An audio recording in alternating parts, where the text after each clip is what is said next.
Okay, let's get started.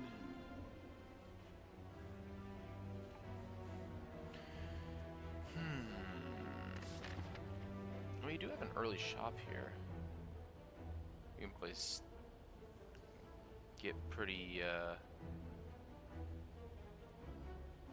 far off of that.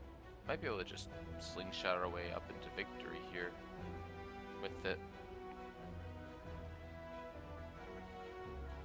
Lose a little bit of max, but gain a bunch of money. Yeah, let's try it.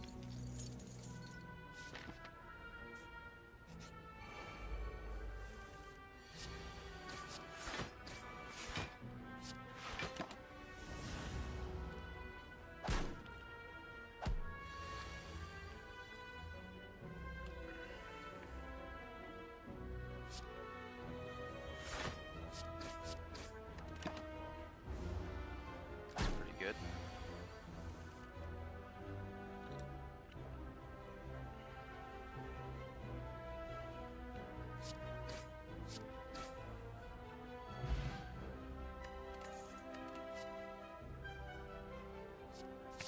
Palm strike's pretty good. Into anything? Hexa Ghost? Okay. Nothing there we wanted to pick was specific differences. Ooh, a little extra money for some HP? Sure.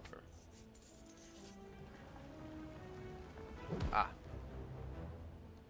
We'll lose another 6 max HP. Why not? That's fine. It is gonna, I think, hurt us a little bit in the long run, but you know what? It's fine.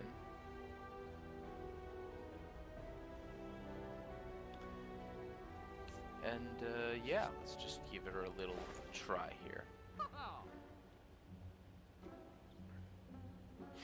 Well, this is just darn right fantastic. So I think we want to go with the immolate here. Which means that we can also go with the smooth stone. Or Artivore, but I kind of like the smooth stone a little bit more. And that means we have exactly enough to get Dark Shackles. Phenomenal.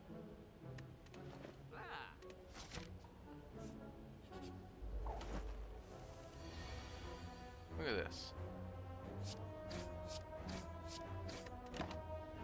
Phenomenal. Those are some very, very powerfully effective and good cards. My next turn, I'm going to have 2 strikes.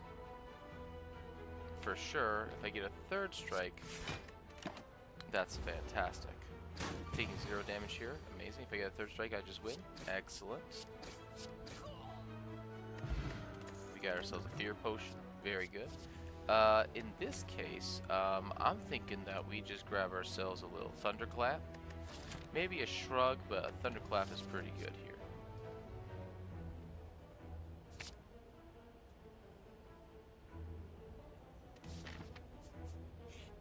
We go here, and we're 100% upgrading the Immolate. Plus 7 damage across the board. If we get ourselves the Sentry set right here, this is going to be real easy. Oh, well, this is a little bit unfortunate. There ain't nothing for 14 gold, is there? Nope. Alright, so we got the sentries for the easier fight, which is pretty good.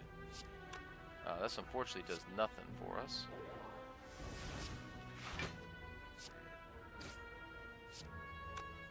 I think just 2 attacks here is fine. There's a 50% chance that we get Immolate Plus here. We didn't get it, which is a bit of a shame, unless, nope, we didn't get it, that's a bit of a shame. So we're gonna get it next turn for sure. So we're gonna do that.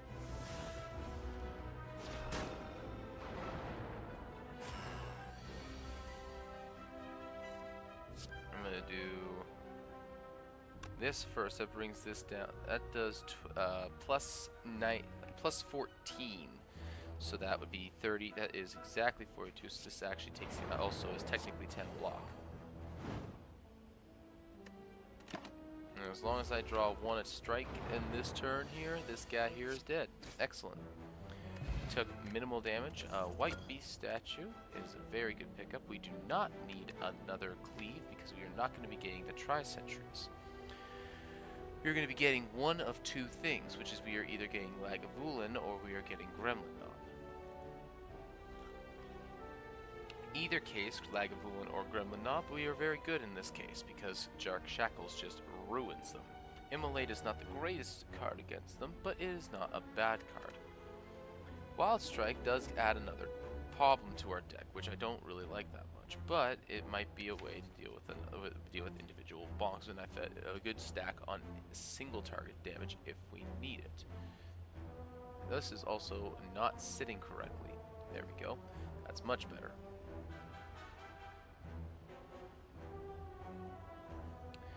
Alright, I think we're in a position here where we need to consider whether or not we're going to have enough damage. I do have the guaranteed vulnerable, so I don't have to worry about that problem. I think that the correct play here is to grab a cleave just to have a little bit more area damage effectiveness, though I think having a shrug for the upcoming fight would be quite beneficial, so I think we're going to actually skip here. Grab this, we got ourselves a lantern, that's a good pickup. Then we're going to go for this burning elite. Lagavulin is a very fine thing. Bonus max HP. Okay, that's fine. We're just going to skip here. Even though I have the 4 energy, it's unlikely to be as good as necessary. We are going to get both next turn, so in this case we're just going to throw this down. Hope for the immolate. We got it.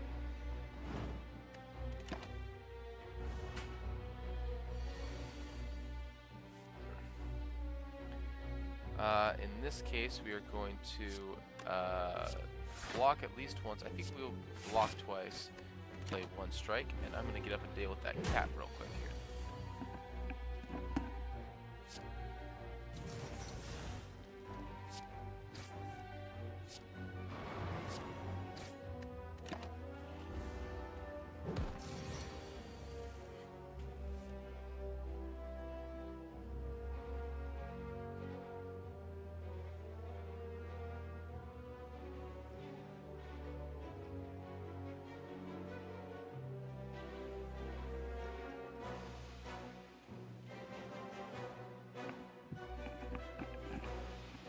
Oh, this is fantastic. We got the immolate on the good turn. We can save ourselves 2 health worth of damage here, but I don't think that's worth it to get that little extra damage in just to guarantee the victory on the following turn, and there we go. We got ourselves the potion belt with the white bee statue. Very, very good pairing. I like this a lot. Explosive potion, emerald key, and of course a good card reward. Well, we got ourselves a hit right here. We got ourselves a good old hit right here. We got ourselves a Fiend Fire. That's a lot of gold I see. I like this Fiend Fire. That is a fantastic pickup. We can get rid of some strike garbage or some defend garbage for this. Now in this case, it's do I want to try and go for another elite? It's going to either be Tri-Centuries, which I know we're just going to completely ruin, especially with this explosive potion in our hands right here, or are we gonna be able? Is it every appear in combat? Potions always appear in combat rewards. That's pretty good. Extra expected extra potions 0.5. Okay, that's fine. So, do I want to try for another elite here, or do I want to go for the extra upgrade and or heal? I actually only have 1 upgrade, maybe 2 upgrades that I really want this time. The Dark Shackles I am going to want eventually upgraded, but that's not a big deal right now. The Dark Shackles also lets me play a little bit more of a defensive long-term game because I can hold on to the Dark Shackles until turn 9 or so, hopefully drawing it if the stars align the right way. So it does potentially give me a potential out for that circumstance. I think I'm going to just go straight for this elite here, go for a few extra fights overall. Tungsten Rod, that is amazing. This is a fantastic opening. Gremlin Knob, we're not too unhappy about the Gremlin Knob here. We can do this. If we get the immolate here, we did not, so we can just go strike, and do about 35 health to him. That's not bad. Dark Shackles means I take 1 here. We do this and that. We will do Dark Shackles because I only take, I take 2 instead of not 8. Apologies. Does mean I take 1 because of that, and then we just Fiend Fire him to death and call it a day. We are HP positive on this, and we get the Pen Nib and it Distilled Chaos. We are absolutely laughing right now. I don't think I need a Carnage at actually, I do need a Carnage at this time. Maybe because I think maybe that playing the Immolate here is a little too risky too much because I'm going to be playing it a number of turns in a row. However, I will skip this because I think so. We absolutely want more card rewards, so we're just going to go for this right here. Oh, well, we're just going to ruin these guys' day and just Immolate and strike and call it a day and get a little bit of HP back. We get ourselves a Blood Potion, which is pretty great. I think... So as much as I love this Blood for Blood right now, I think we actually want the Shrug. We do need a bit of an additional blocking mechanism going on here. We don't have a particularly good set of block options. Our best block right now is currently Dark Shackles, and while that's good, that's not amazing. We're gonna take the take the Shrug here, and that should pretty much just settle out the entirety of what we need here. We have 4 times 7 or 28, so that's not good enough. We can Dark Shackles this guy and make him cry a little bit, do a little bit of damage here, take 2 damage, and be just kind of, or take 1 damage and be kind of hunky-dory about it. We can deal 8 and then 9, which is exactly enough here. And we are +5 health, and we have a Swift Potion, we have a ton of potions. The Headbutt is a fantastic pickup here. I almost always want to take a Headbutt if I can. Being able to dictate when I get to play something is a really, really good thing. Although Battle Trance does help with this as well, and it lets me stack up things for things like Fiend Fire as well as just draw to my better cards. I think right now I need a Battle Trance a little bit more than a Headbutt, and that's, I think, an appropriate card, especially with all these potions I got here. I wish I could reorganize the potions. Alright, our HP is phenomenal, so we are going to upgrade, and we are going to upgrade this Fiend Fire because +3 damage per card is, that is +12 damage on that card right there. If I were to play it just an empty hand, no big deal. I get it doubled, that's another 12. If I play it with something else, oh buddy, it's phenomenal. We are not gonna... actually, I think we can actually play it with this hand here.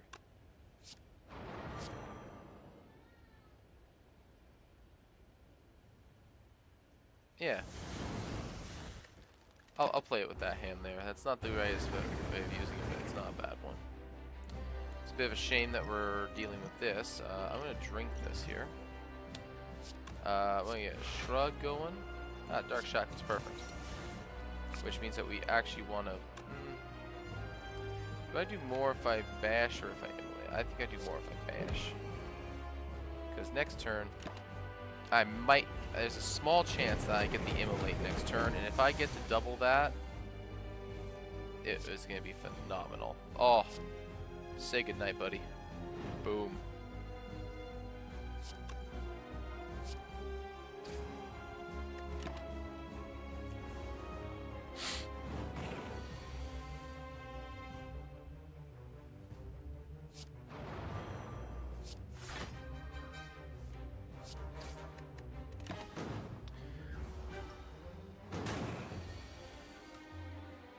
Taking a bit of damage here and there. Let's just do one of these.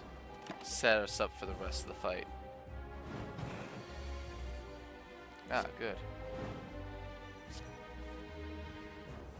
Do I get it back? No? Okay, that's fine. Burns only do 1 damage, so it's kind of whatever.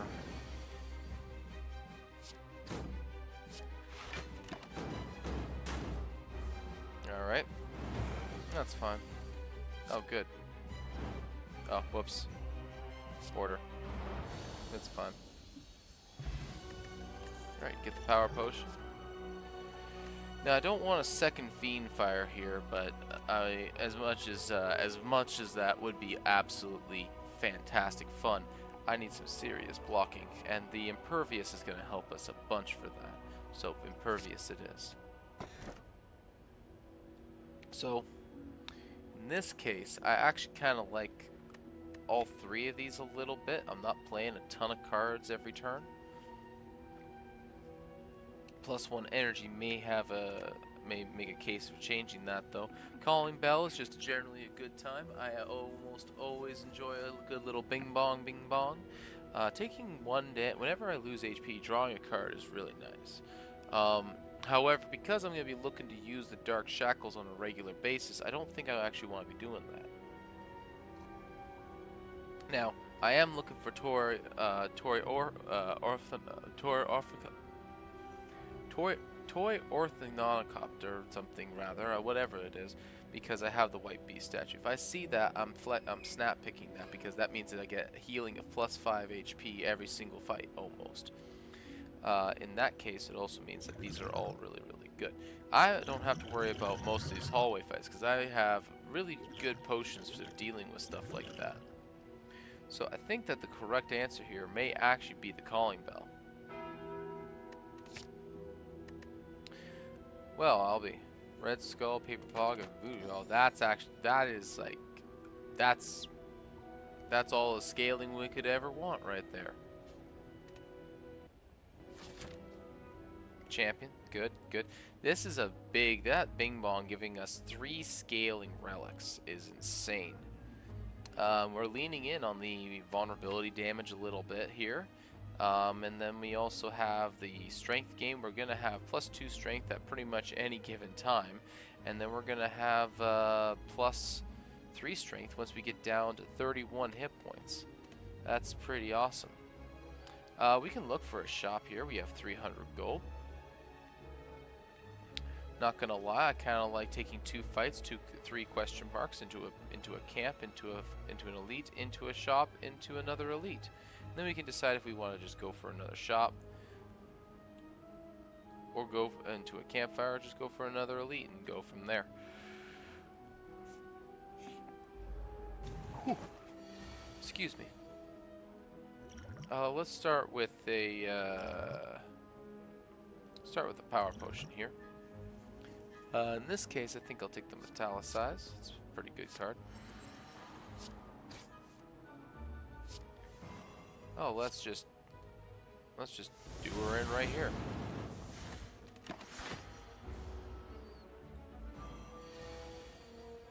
Boom. Oh, and I get a duplication potion for my efforts. Seeing red's kind of nice. I don't think I need it ever too often in this deck. An Iron Wave is pretty good. It helps mitigate the lack of block cards that I have, as I only have 1 additional actual block card.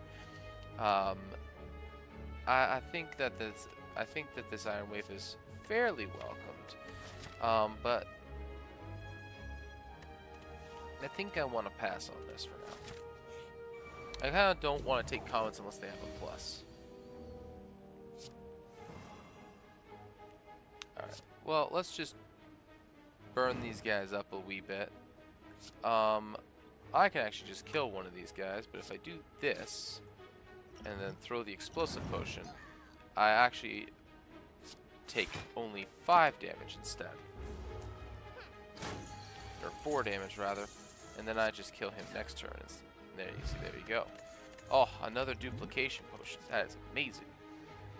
Disarm is an amazing pickup here. It's not helping us a ton necessarily for the champion, but it will help us along the way, and it'll help us with the fight with the heart later. Sword Boomerang is another weapon that another card I'm considering here, but it's not plussed. It's not upgraded, so I don't think I'm going to take it here. There's a couple of different, there's a fair number of these common strength-oriented cards that I can definitely consider. So I think we'll take the Disarm here. I'm going to go to a question mark. Ooh, this is actually pretty good. Transform 2 cards. Maybe. Upgrade 2 random cards. Remove a card and upgrade a random card. I kind of like this notion and then we may actually just skip this shop because of this. So I kind of like this idea. Let's transform 2 cards. And actually, how are we for upgrades right now? We could use some upgrades. Let's go for some upgrades, actually. Upgrading 2 cards for 50 gold. Okay, it's 2 trash cards, but that's fine. Oh, upgrade a card I want? Oh, well, that's much better. In this case, we're going to upgrade the Impervious. Have a flat 40 block, 30, or, yeah, 30 once I get, you know, in trouble. An early shop. Okay, well, maybe we can do something fun with this.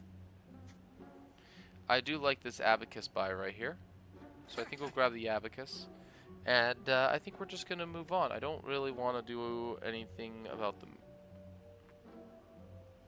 else about something else here. We could actually potentially take the panic button here, but I don't think we want to. So I think we'll just leave it at that. Grab the homie and just move on. In this case, I actually want to upgrade the Battle Trance. +1 card is astounding. We want to be able to get a bunch of cards for our Fiend Fire. And then we're dealing with the boys. Now, here's the deal. I'm more than happy to use a duplication potion to just burn these guys right to a crisp and just win. So, here's the deal. We do this. We block most of this damage. I think all but 13 almost. 12. And then we look for our Immolate, which we didn't get, which is a shame, but that's fine. In this case, we will Dark Shackles this nerd, so he does very little, and then we just blow this lad up.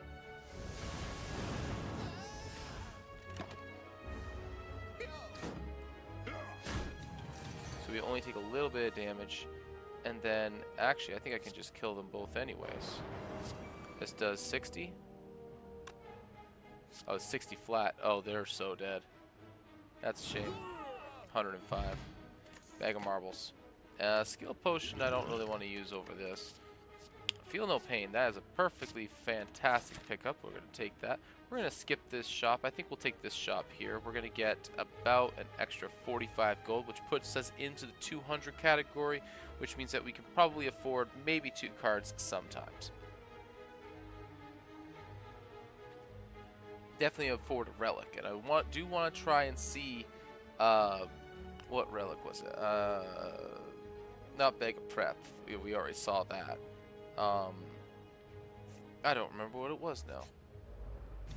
Well, in either case. Oh, this is a fine one. We just win. Power potion over these potions? No, these potions are significantly better. Clothesline plus specifically is, I think, a fine pickup for us actually. Clothesline plus will give us a form of alternative block. We have -1, -2, -3 real cards, and then this turns a bunch of other cards into not real cards, which is good. This is fine. I think we take the clothesline here. We leave the power potion behind, unfortunately. Bottled flame. I think that we can actually afford to put the Immolate in our opening hand. We're not going to be facing the boys, but we will be facing off against Gremlin Leader or Book of Stabbing. Book of Stabbing, don't care too much about the Immolate, but if it gets used and then thrown into the discard pile, and I can use it turn 1 because he'll be vulnerable, and he'll also have the minus on the, not the minus, it also will have 2 energy, so I can easily use the Immolate and another 2 cards to help me out. I think it's fine to bottle that. It will deal with a lot of problems along the way, so we'll just pack away that Immolate into that bottle, put the cork on it, and smile. It's the Book of Stabbing. And this is kind of going back to what I was saying before, which I have 0 problems just kind of using what I have here. So this is just going to do a big fat 52 damage. That's pretty great. I think I'm going to use a duplication potion here so that I get a good old 104 damage. Play a block card so that I block that entire first hit, so I only take 6 damage. He's down to 53, and the fight has barely even started yet. Oh, And just like that, this game is over.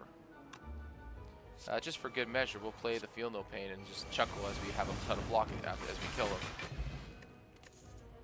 Dreamcatcher's kind of irrelevant in this case. I think we're going to be having so much health so easily, and we have the Weakness Potion, which is pretty good. We have the Dark Embrace available to us, which is really, really good as well. It helps us keep going with the card draw, and we never have to worry about card draw again. We are sitting pretty good with our cards. I think we don't actually need a whole lot more cards, so I think we may actually just go for this event and hope for a good one. Remove a card for 75 gold. That's a pretty good deal. Do I want to do that? It'll put me down to 125 gold. I cannot buy relics at 125 gold, but removing a card here and then being able to take an option and go to an elite is fine. What am I hoping to get the upgrade for? The Feel No Pain is a pretty good upgrade. The Dark Embrace practically needs the upgrade unless I have it bottled. And other than that, the Disarm is a good long-term. The Disarm, the Pommel Strike, the Dark Shackles, the Feel No Pain. We got about 5 upgrades that we kind of want here. I think I actually very well may take this and just go take another elite fight. So we'll do that. We'll remove ourselves a strike, and then we'll just go for this elite fight here. And looks like it's the boys again. This is 52 damage to everything if my memory serves. So that I'm pretty sure just kills both of those guys, and we can just bonk this guy on the head here. Awesome. We are sitting at full health. We have wing boots. We are getting rid of that weakness potion for a fairy in the bottle. The barricade is also a really nice pickup here if we wanted to use it, but we're not really block stacking all that much. It does mean that if I see a panic button, I can definitely take it. I think barricade is going to be one of those last cards that we're going to pick up that we're going to be utilizing for the late game. I can also now move over to this campfire and immediately get the upgrade. So I think we'll take a barricade for long-term investment. We're going to go to this campfire. We're going to smith, and we are going to smith the Dark Embrace because the card draw from Dark Embrace is far more important. It means that we can play the Fiendfire with a full hand raw, not worry about the problems that it may or may not provide. We're going to draw some cards here. We actually want to apply an extra set of vulnerable here so that we can apply this and just kill both of them, no problem. We got an Entropic Brew, and Entropic Brew is pretty good, but I don't know if I actually really want to take it here. If I do, I think I'm dropping a Blood Potion in order to be able to take it, but I don't think I want to take it. True Grit is a nice little card here for me, but I think I'm going to pass on it. True Grit Plus, pretty tempting. All things considered, it does let me try and get that little extra block out of something. +3 makes it a 12 block card. 12 block is not terrible, but I don't really want to do that. So we're going to just pass on that for now. And then I think we just skip these rewards. Yeah, we just skip these rewards. I'm going to take a close campfire so I don't waste my wing boots, obviously.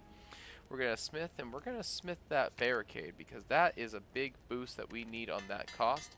That's going to make it really easy for us to stack up some armor off of the Fiendfire and not have to worry about it being gone.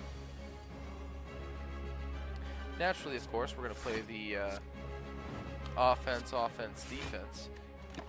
Just take a little bit of damage, not worry about it too much, and do some damage here. Now we're looking to try and stretch this out a little bit, so we're going to do a few things to just kind of slow this down, not worry about it too much, take almost no damage, and laugh while he suffers.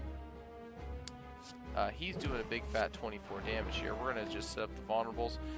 This is going to, this is one of those cases where it's just going to work no matter what here, so we're just going to do that so that he just doesn't do a whole lot. That's pretty good. I think this is a perfectly good turn that we can just do Dark Embrace and Barricade and not have to worry about anything in the following turns. 3. I kind of want that hand next turn a little bit, so we're going to actually pass on this. Yeah, because giving us some block there. Hi, sweetie. What's up? What's up, Ember? Sorry, what's that? I'm funny? You think that I'm funny, do you? Well, at least somebody does.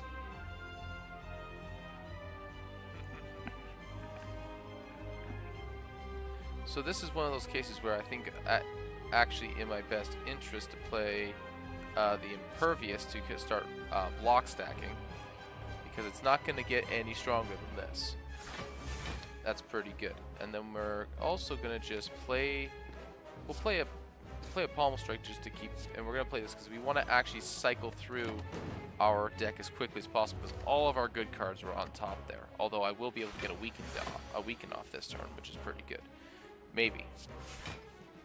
We can. There's the clothesline. So that blocked significantly more than anything else could. Abacus coming in pretty good here. We're just going to keep weakening him, and we're going to play this just to stack a little more block. That's fine. We're in a position where we can bash and thunderclap. Set up the vulnerables for the following turns. Alright, this is pretty good here. Actually, this is about as good as it's going to get for this Fiendfire. Do I want to duplicate it? I do not want to duplicate this, so we're going to do this.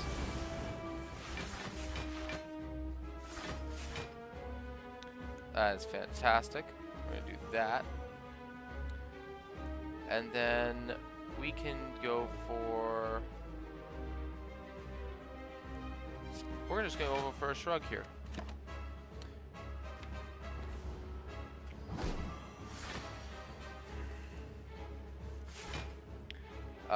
Well, this is one of those scenarios where striking actually only does a little bit of damage, but that's not too bad. Oh, I ruined the doubling. I should have just played a bunch of blocks. Well, that's a nice amount of block right there. So in this case, I actually do want to play this because it shuffles. It gives me the homie to activate. We're gonna do that, and we can do a nice 52 damage here. It doesn't activate his next turn yet, which is good. But the following turn he will. So we don't really have much that we can do here, so we're just going to play 3 block cards instead at about 102 HP. We're kind of looking for an Entrench, actually. That would be a really fun card to have. So in this case, we are going to just... what's in here? We don't want any of that. So we're going to do this. Immolate. Do I want this stuff next turn? Next turn, he's going to be clearing his buffs and debuffs. So I actually do want to just try and get rid of all of that next turn. And that way, next turn, I can also just get the extra 6 block, not have to worry about it. I end up drawing pretty much the same cards anyways, which is a bit of a shame.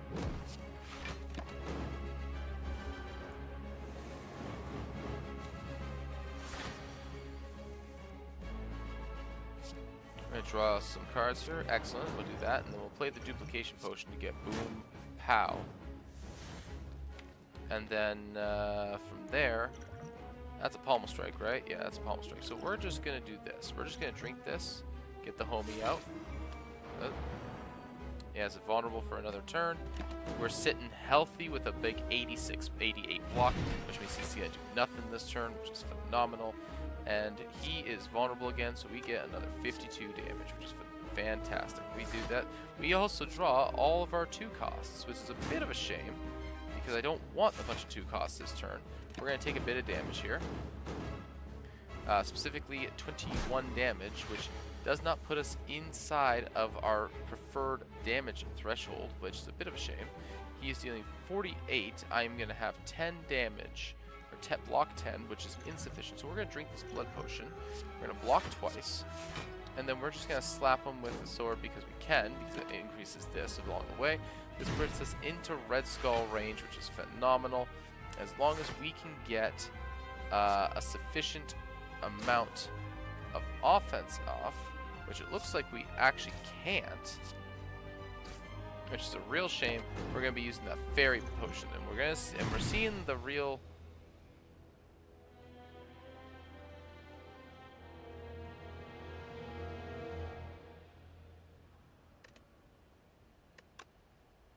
I did not calculate that damage correctly. I thought I had more health. I feel like I played that woefully poorly. I could have benefited a lot from that pen nip. In 2 circumstances, I could have gotten more damage off with the immolate twice, and I definitely could have saved my Fiend Fire for a better turn, and with the double of damage, and been able to get some real damage off. I played this fight horribly, and I deserve to lose here. Alright, we're going to try this again. Lose all gold, obtain a rare relic. A rare relic is pretty welcomed here.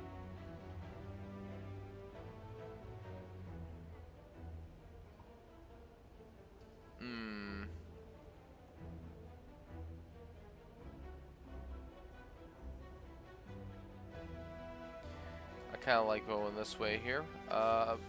For a rare, I'll take a... Ooh, whenever you play a power, heal 2 HP. That's pretty good. That doesn't mean that we're going to be going for powers early, necessarily, but it does mean that powers... Playing powers into taking a little bit of damage is not a big deal. We're going to do that, and we're just going to eat this 6 damage, because I want to be able to try and make sure that I have enough to try and win next turn, and it looks like we do.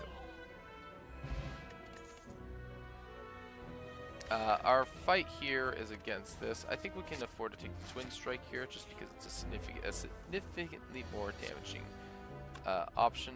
We are going to play 1 defend and bash, because most of the time we are only doing damage next turn. And right I am. Damage only.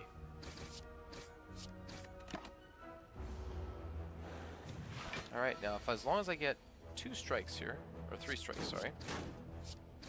Excellent. Gambler's Brew is a good one to have. Ah, Carnage, excellent. We definitely want more fights. This won't kill either of those, unfortunately. So we are going to take a bit of a hit here, which does suck a little bit, but it is fine. We will survive. We will continue. And they died this turn anyways. I'm kind of liking this cleave pick here. The cleave does help out with the offense a fair bit. Now we are dealing with specifically the Guardian, so area damage is less useful. However, cleave is really, really good in these hallway fights, and I am going to be trying to grab a good number of hallway fights. So we're just going to grab that for now. Purple Fire, I will absolutely offer a strike just to get it away from me. I will lose 11 health to gain 75 gold. That's quite nice. Alright, we're going to do that so that we can smith this Carnage, because smithing the Carnage is almost an absolute necessity. And hopefully we get a good fight here. Okay, this one's not terrible. It's a pretty decent opening hand.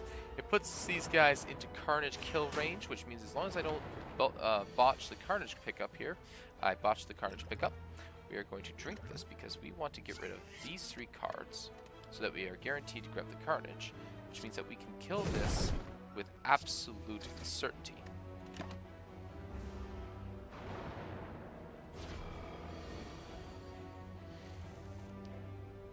And this is also really good because we can Carnage this down, and then we can cleave to get rid of that, and that sets us up to take 0 damage here, and this is a very okay scenario. Not a perfect scenario, but an okay scenario.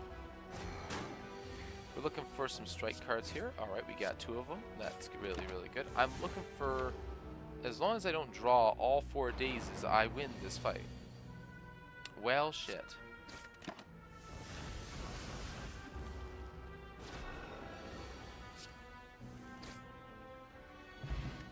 Mob Bank and an Energy Potion, I will definitely like both of those. None of these cards are particularly inspiring to me. I don't feel as though they are particularly useful in any way.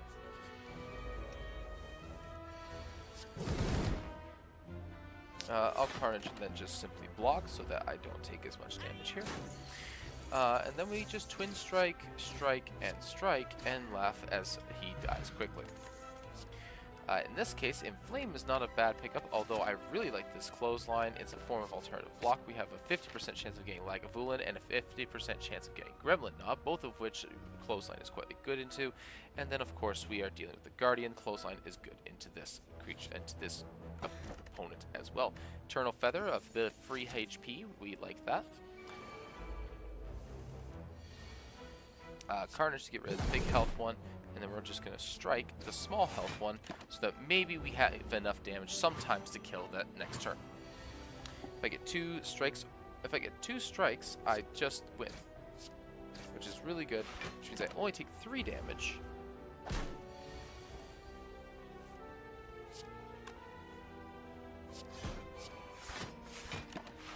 I full block here, which is phenomenal. And then we just Carnage him dead. A fire potion, very welcomed. Flame barrier is honestly one of the best defense cards I could have hoped for right now. We'll take it. We can absolutely take on this elite. We are going to skip that turn. We're going to skip this turn too. We actually have an unfortunate turn where we have to worry about playing Carnage and Bash in the same turn. I'm going to play an energy potion here just because I don't want to give up the vulnerable benefit, and I don't want to give up and I don't want to lose the Carnage. I think that it will overall, oh my goodness, save me a lot of health. And actually, I think by spending both potions, I will be saving overall a ton of more HP. Like, it's going to be 20 HP here for sure at the very least. We get a pocket watch for our troubles, and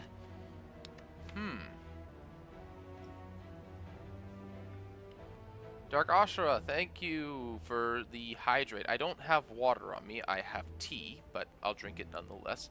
What's up? Just playing a little Slay the Spire this morning. I've actually been making good decisions and just overall, I think, thus far. Pocket Watch actually solves a lot of problems with this, which means I don't really need to take this Dark Embrace right now. Nice, I've been wanting to play, but debating on even getting it.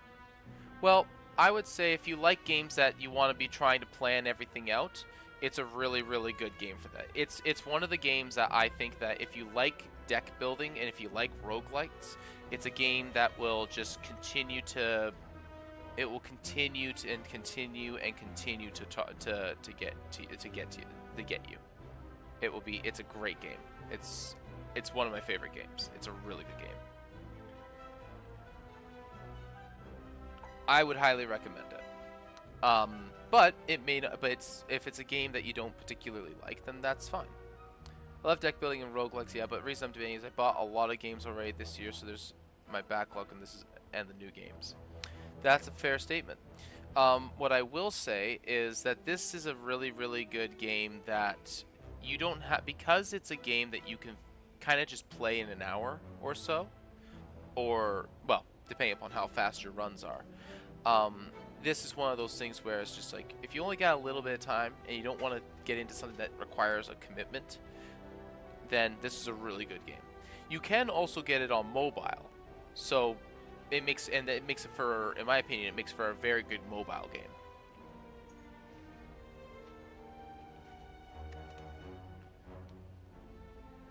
Yeah, it's a very good mobile game. Unfortunately, it doesn't have cross-platform sync.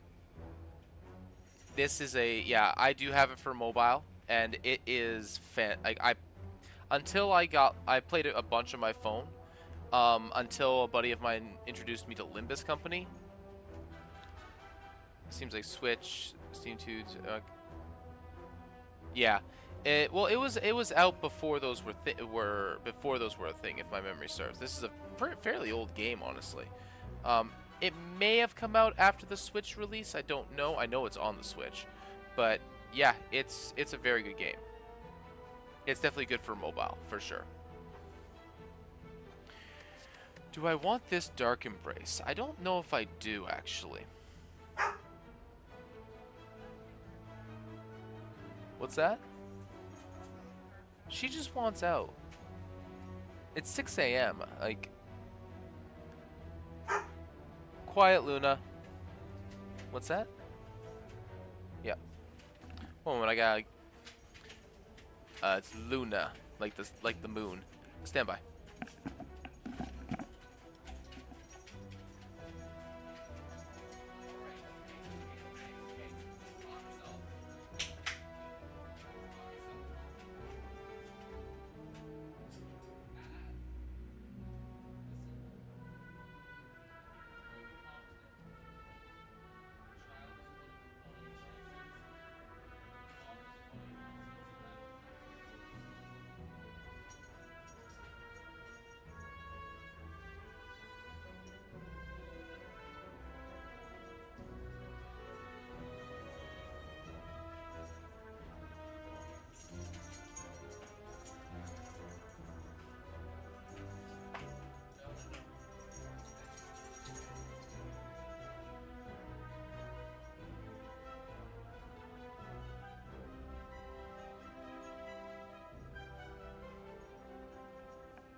Okay.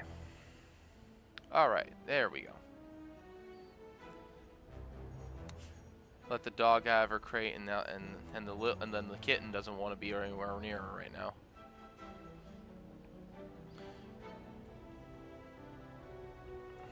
Alright, hold on, buddy.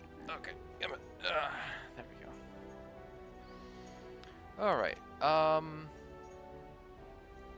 probably lurk while I work on my Pokemon ROM hack in the background. Nice.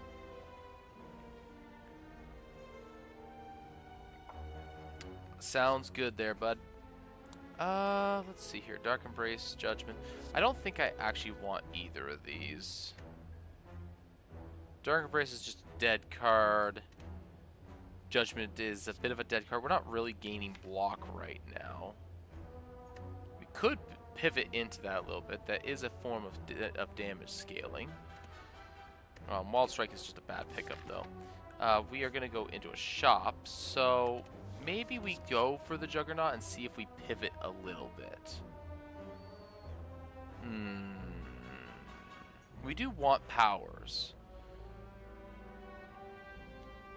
Yes, alright, Salem. I'll give you a little bit of a head scratch. There you go.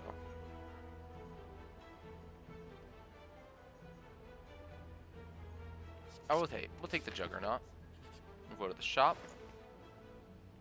See if there's anything that we want to grab.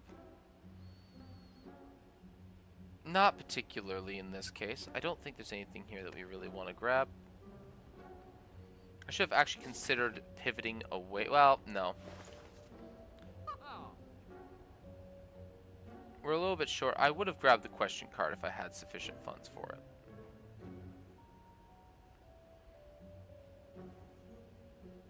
Do I want the Panacea? The Panacea is a good pickup in general. Removal is always nice. Armaments is a fine card, but I don't think I want it at this time. I think we're just going to leave. We get a little bit of healing, which is nice. And then we're going to upgrade. I think we're going to actually upgrade the Clothesline or the Flame Barrier here. Probably the Flame Barrier, because that will actually help a little bit more overall, I think.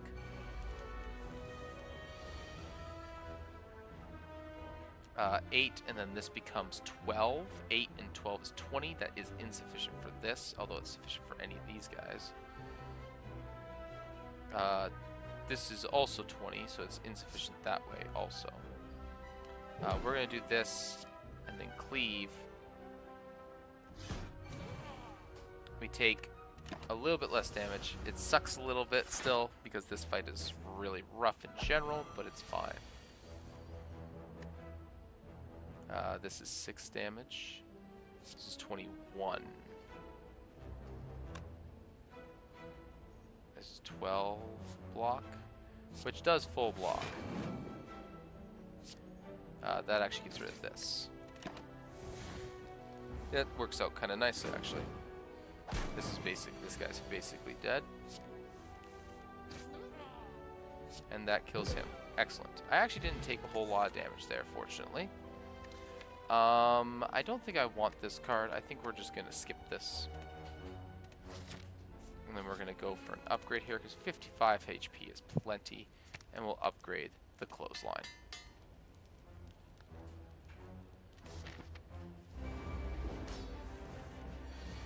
Now, as long as we're playing 3 cards or less, so I don't think I have any 0-cost cards. No, I don't. So I'll never be doing that, so that's not a problem. So I effectively have +3 draw every single hand right now.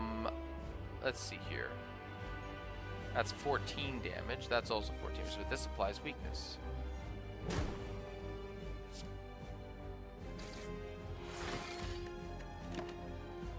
Pocket Watch is incredible for this. We're gonna have so many cards.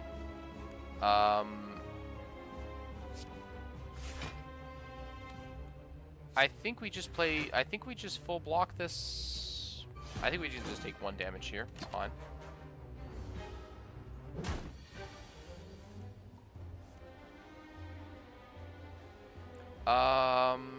I think we play the Juggernaut here. myself that little extra health, and this way I can block and deal damage at the same time. I know I'm losing Carnage, but that's okay. I can just whittle him down a little bit.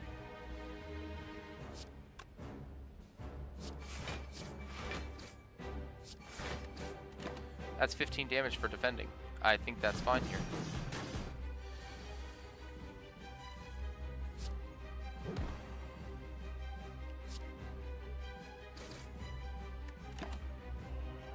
Can I do 20 damage with this hand? The answer is no, I can't. Well, shit.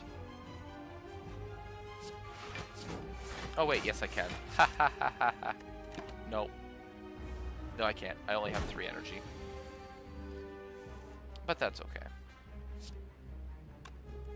We will clothesline. And then not play anything here.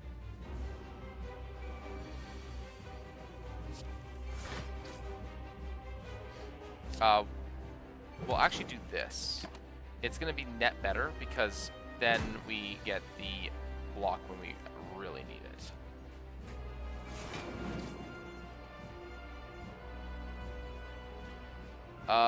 This is 12 damage, so we can absolutely just play the cleave here, not have to worry about it. He's going to take another 12 from this, which is great. He is doing basically no damage here. We are going to, again, just take no damage, full block.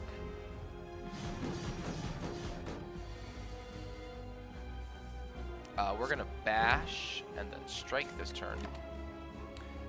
Now, I don't think we can do the kind of damage necessary to actually get away from this. But that's okay, because we have 21 block, and he's going to take 6 damage here for doing a little bit there. Alright. We can not do sufficient damage here, I don't think. Which is... I think that's fine, actually. He's down to 29. I think we can manage with this. Do I have... That's 4 damage exactly. So we'll just do this.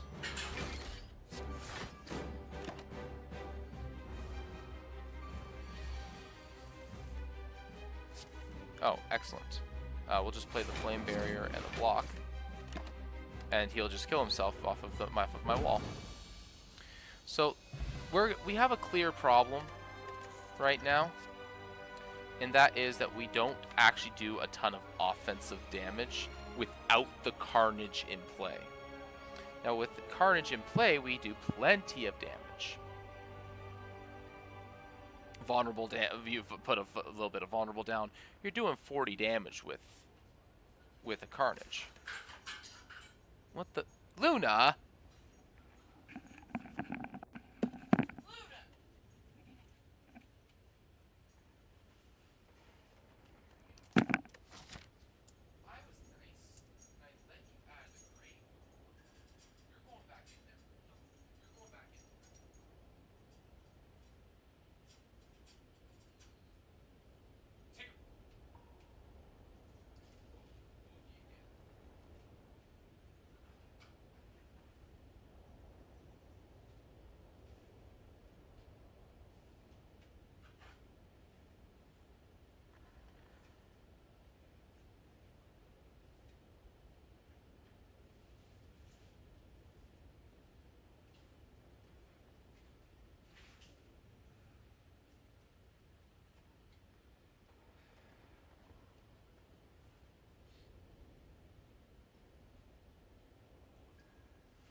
Alright. The dog decided that she wanted to get into the garbage. Alright, so I think if we're going for this defense build with Juggernaut, we can make an argument for the Barricade. But Barricade, I think, is actually at its best at the end of Act 2. Right now, we need damage. We need good, just killing power.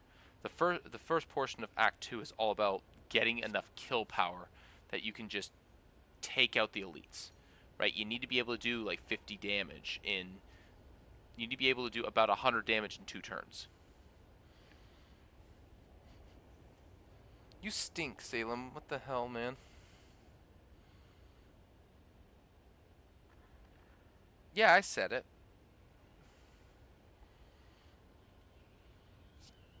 So I think the correct answer is actually Fiendfire. Especially with the fact that we have Pocket Watch. Like, that just lets us draw a ton of cards for Fiendfire. Getting bonus 3 cards is insanely good. Look at this. On average, 2.6 cards per turn. Insanely good. And then we get Snecko Eye. That is incredible. Yeah, no, Snecko Eye just makes it so we just draw full hands all the time. We never need draw again outside of Dark Embrace if we get it. And then we don't even have to upgrade Dark Embrace. I should have considered taking the Dark Embrace just because I also have the Bird-Faced Urn, which allows me to heal up a little bit as well anytime I play at that power. But, yeah. It's Snecko time.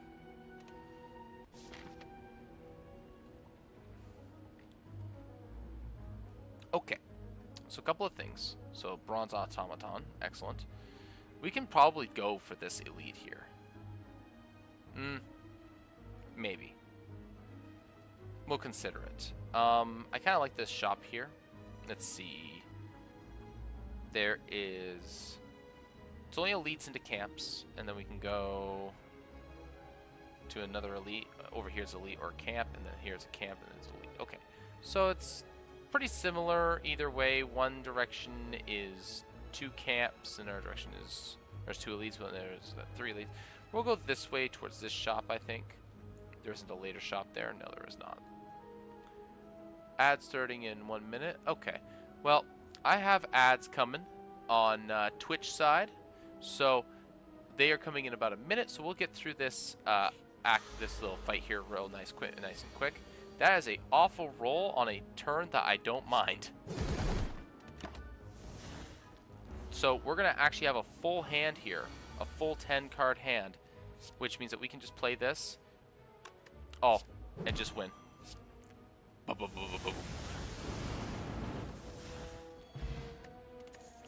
This is such a deadly combo right here. This is so good.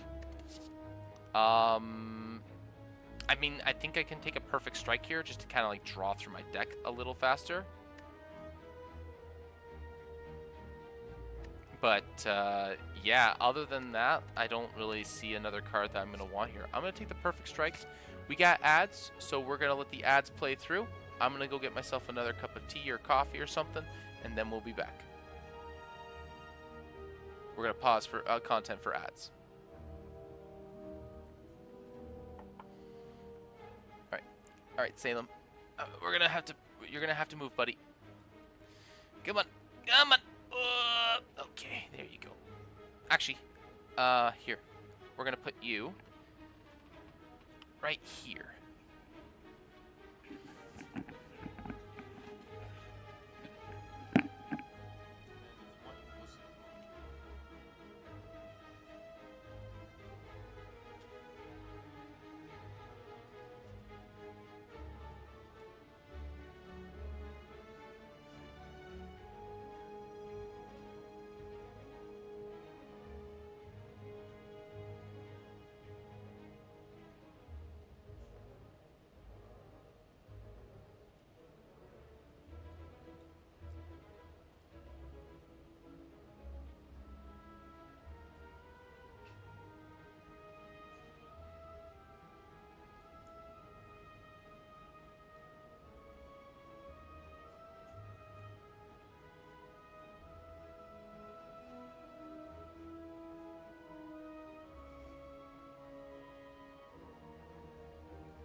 Alright, there we go. Turns out I didn't have coffee made, so now we're waiting for it to be made. I was waiting for the kettle to finish so I could pour it. Deck building game, I wish that would get released as a digital version one day. What game is that? Actually, let me see if I can guess. Is it the Digimon TCG? Oh wait, that's not a deck building game. That's a tactical card game. So that's actually not the same thing. I would love that to go digital though. As soon as that goes digital, I'm going like ham on it. It's a really good really good game. This kind of sucks. Actually, this isn't bad. I can play 3 strikes. 1, 2. Maybe we get one for free here? No. I was kind of hoping. I should have attacked this guy, actually. That's a misplay. There's a Resident Evil deck building game where you go through the mansion killing infected and accrue points. That's pretty cool, actually.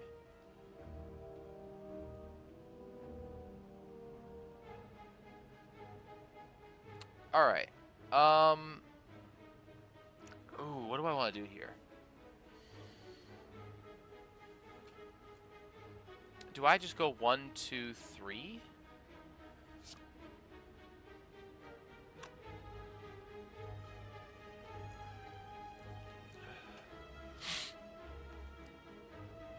This is going to do 3 damage per card.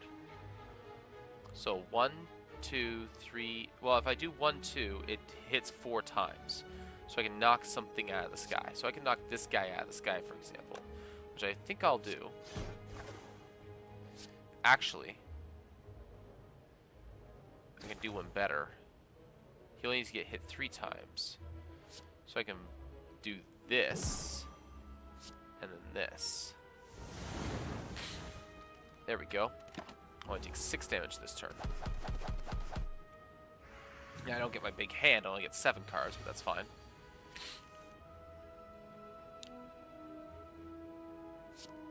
That kills him. This kills him. He takes 6.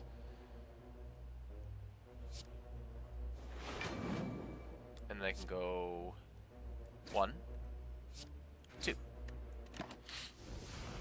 That's only 3 cards. He's dead. He's almost dead. So I can go... Oh. There. I win. 1, 2, 3. Another Gambler's Brew is probably better than the Dexterity Potion in this case. There's the Dark Embrace. Excellent. We're going to the shop. We got 450 gold. We're laughing. Okay. So let's look at this here. We kind of have 2 avenues that we're sort of building towards for offense. We have, if we get the feel no pain, we're going with the defense measures, and we really kind of want that feel no pain anyways. Otherwise, we're kind of leaning on strength for damage output. So our damage output right now is reliant on strength, and our staying power is kind of being dependent on us getting block in some way, which right now is just these cards. Yeah, we have a clothesline, but this is our defense matrix right here. Not very good. This is mostly to enable our draw matrix. So we do need another form of damage, or sorry, another form of defense. There isn't really anything here that's good on defense, except for maybe the power through. The power through is actually not a bad pickup for us right now, but it's not great. There's 2 things. Honestly, I would take any of these relics. I want all 3 of them. Now we don't have that kind of money. So, the Matryoshka is a investment relic. So this basically saying, I don't want a relic now, but I'm willing to pay 270 gold to get 2 other relics later of any rarity, mind you. So it's really, really good for that. Bronze Scales is also amazing because it's bronze scales. Bronze scales just helps us with a ton of damage against things such as Stabby Book, and it also helps significantly against the heart. That's the other big one. Now, Frozen Eye is a huge deal. This relic is insane, and I don't use it properly. So we're going to pick it, and we're going to learn to use it properly. Now, the real question is, do we want bronze skills as well? Absolutely we do. Now, we only have 135 gold left. We can take the strength of the Inflame, but I don't think the Inflame is worth us taking. I don't think it actually gives us enough to really justify, because of, and that's mainly because of Snecko Eye. Now, do I think that Power Through is good to play at 2? I think Power Through is fine at 2. We play Shrub. It's fine at 2. It's not great, but it's fine. The problem is we don't have any way of really getting rid of its drawback or utilizing the drawback. So I think we have to pass on it, even though we're kind of dry on the defense. We might, I don't like to take it, but I might have to take it. Alternatively, we can just remove a strike to make it more likely so that we'll draw a defend card. And I think that's the avenue I want to go instead. Now, we could still buy it. And we're not going to be at a shop for a while. So I could still buy the Power Through. And I think I need to take it because it's good enough, often enough, as a defense card that I think I should take it.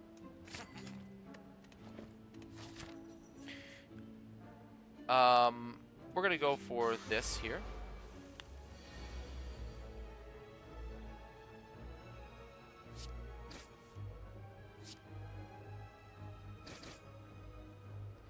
One, two, three, four, five. It's 35 damage.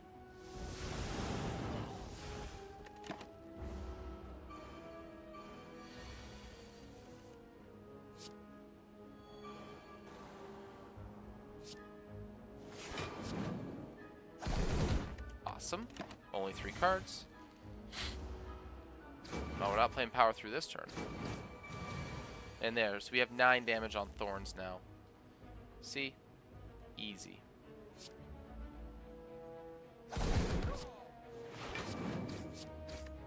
And I actually don't feel bad of not activating my Pocket Watch here too, because I just get so much card draw inherently because of that.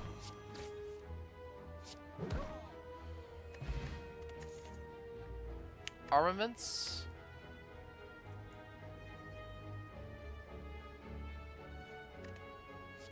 I'm considering it.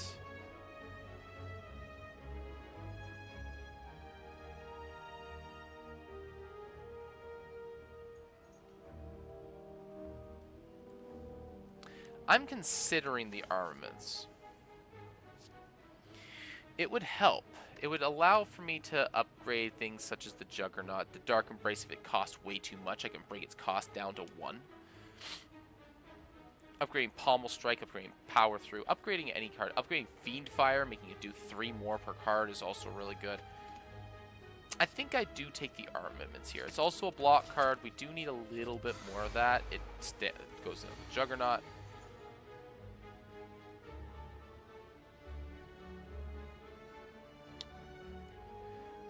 This does 7 times 6, which is 42. It doesn't kill. It's not worth it here. We're just going to do a simple 2 strike. Bam, pow.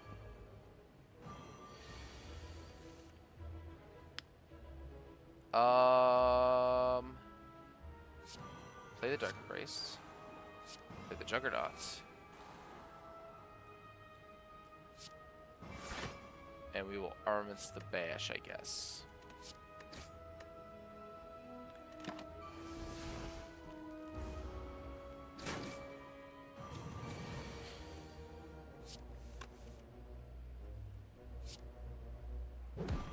Clothesline that one. If I Carnage, I have no way of guaranteeing the kill here. If I get this, I'm stuck on a 50-50. Got the 50-50.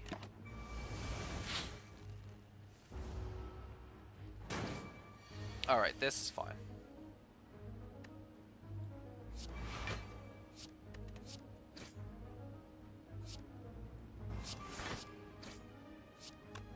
And then we burn it all.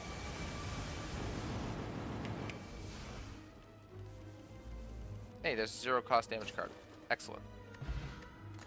Weakness potion, definitely not. Blood for blood is a nice pickup. I don't need more bonk cards though. Although it does cost, well, it doesn't cost for free sometimes because it's no different. Actually, it's a less good carnage now. So we're not taking it. Stabby book maybe? Yeah, stabby book. Alright, well, we'll take the Dark Embrace to start. That's full block right there, so we'll just do that. Juggernaut. Alright. This is actually really, really good start for us here. I have the Dark Embrace.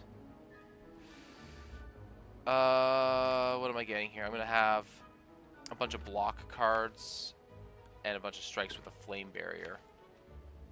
I don't think I do enough if I do that.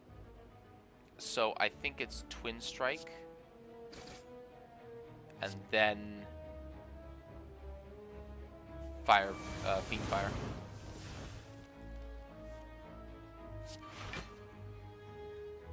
Which we then upgrade the power through. So we would take 0 damage.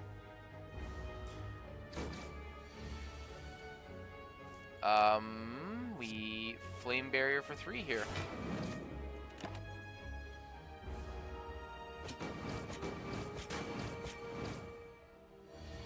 And then we hope that we draw Flame Barrier again, and in this case we actually dupe potion the Flame Barrier. And then we Vulnerable Slam, and then we put this, and then he just kills himself, and I take no damage.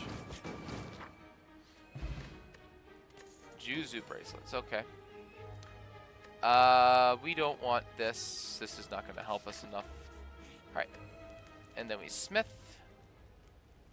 And we Smith the Fiend Fire, because that is a ton of extra damage. There's absolutely no reason for us not to do that. Okay, Bird just dies. I don't need the healing. This is actually pretty handy. So 1, 2, 3. 4. It's fine. He's just going to kill himself next turn. Alright.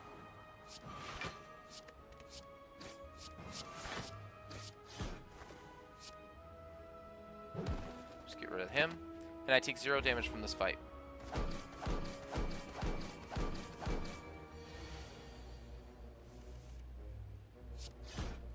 Excellent.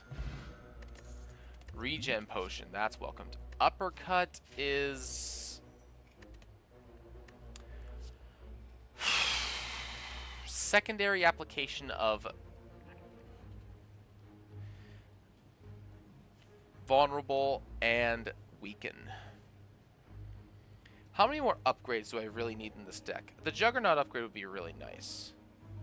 I think, yeah, I'll take it.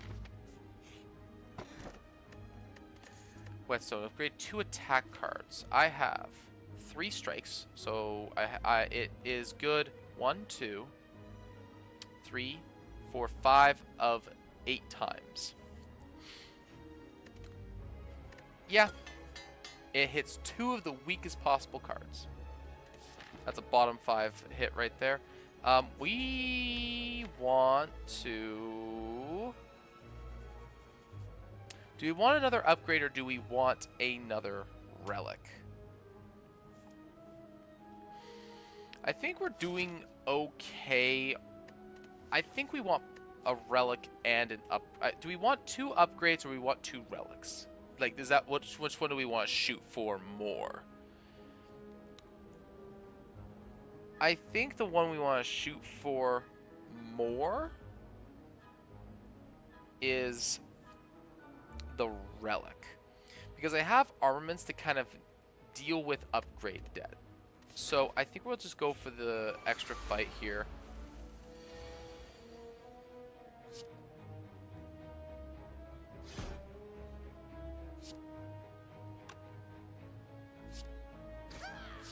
Get rid of both of his minions.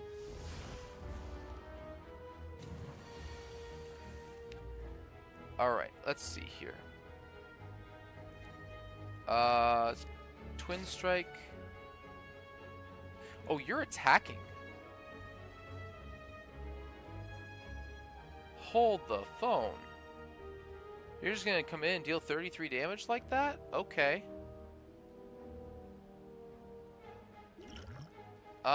Do I need the Gambler's Brew to save me? No, I have Fiendfire. I'll be okay.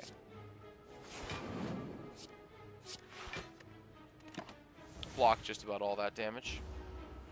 She takes what, like 27 damage? That's not insignificant. Okay.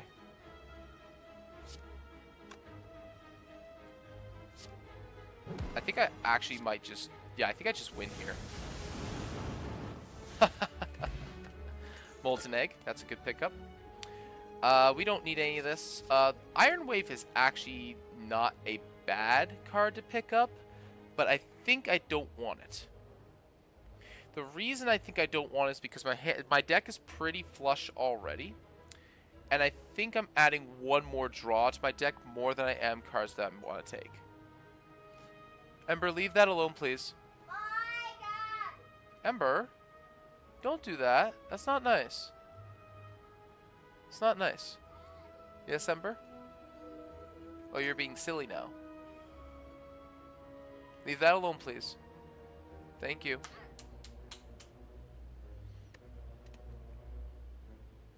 So the Iron Wave is questionable. Yes, dear? Okay, you're being silly? You're being silly? You're being silly? Alright, try to keep it down, okay? Mummy's trying to rest. Alright, it's still early. The Iron Wave is actually a pretty decent pickup because that's 7 damage, 7 block, because it's 7 damage, 7 block, and then 5 damage. Or 14 damage, or 7 damage, 7 block, 7 damage if I have the upgrade. 14 damage and 5 block for one card is almost inverted. That's almost an inverted flame barrier, almost. Sometimes. I think we skip here though. I don't want to oversaturate my deck. Oh, well, we just lose some HP and gain some max because we have a lot of HP to sacrifice. This hand kind of sucks. This would do a fair bit, but we're not going to do that. You know what? We're just gonna do this.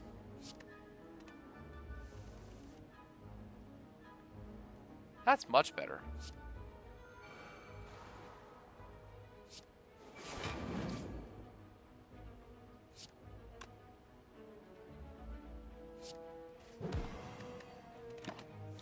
It's fine. I don't mind those going away. For this fight, I don't mind.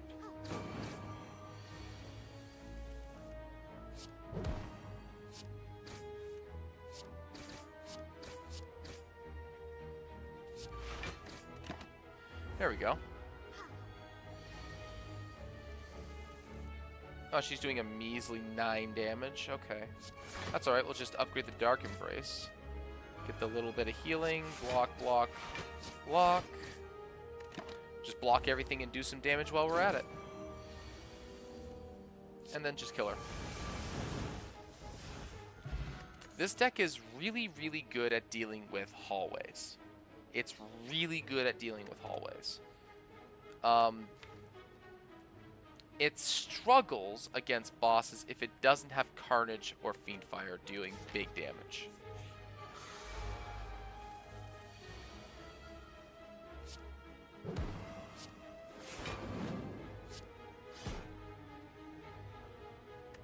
No, I want to activate Pocket Watch next turn. Like, the Stabby Book taking 18 damage for free here is insanely good. And once again, Carnage for a very expensive price tag. But I think I can afford to take 21 damage here. Well, actually,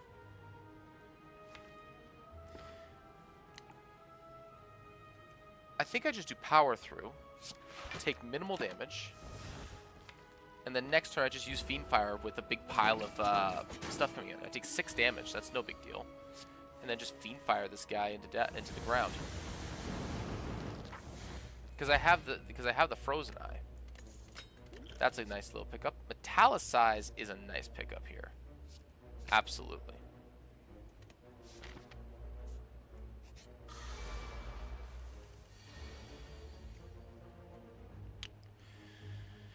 We'll start with the Pommel Strike here. Carnage for regular price. Good. Twin Strike. So I can get Snecko Eye. That does not yield me any benefits this turn.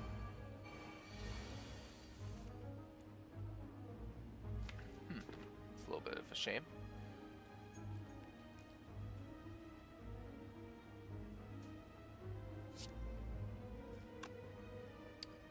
Okay. Is it a Power Through Strike? I think it's Dark Embrace, Strike, Power Through here. I don't think I'm going to be getting any odds of me getting the Fiendfire here is low. Okay, I didn't get it. That's fine. I want to Uppercut. Get Review. We can Armaments a regular block card here. And just do a strike on this guy. That's not a big deal. Ah, good. I have full block here, basically. Oh, no, I just have full dead. Even better. Okay. I wouldn't mind a Heavy Blade if I had strength scaling, but I just don't. I don't have strength scaling. We are, like, our damage output over the course of the game is probably just gonna end looking like it might actually just end up being this Juggernaut, which is a bit of a shame. Speaking of, we are at full health again, and I think the correct answer here is 100% that we get the Juggernaut. Alright.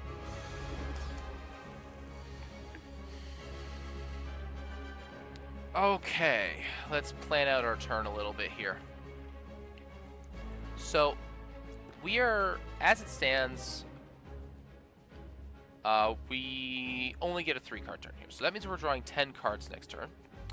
So next turn, I'm looking to play something like the Carnage, Metallicized, Juggernaut, Dark Embrace kind of combo. This is the 2 big ones I really want to get played. I would like to play the Carnage here. We are not going to be getting rid of his artifact very efficiently, so I don't care about that. Cleave is also possible. Knowing what I'm going to get is important, but what I play beyond that is questionable. One of the big things here is as long as one of these is cheap, I can play it. I can play Dark Embrace. The follow-up turn is going to be pretty good for when it's coming out. So we're just going to go that, just to get rid of one of the artifacts, do this, to get a little bit of damage off, and keep going.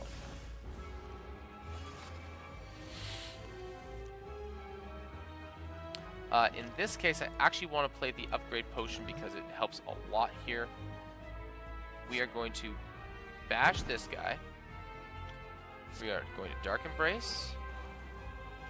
We're going to Juggernaut. We're going to play Defend. We're going to play Strike. I know that we lose Carnage as a result, but that's okay.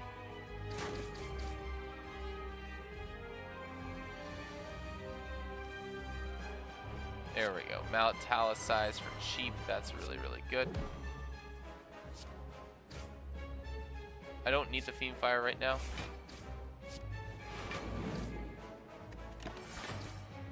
I should have played the last defend there. That was a misplay. Okay.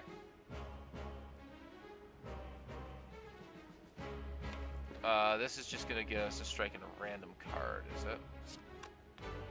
Well, let's see what we can get. Hey, a single defend. That's awesome.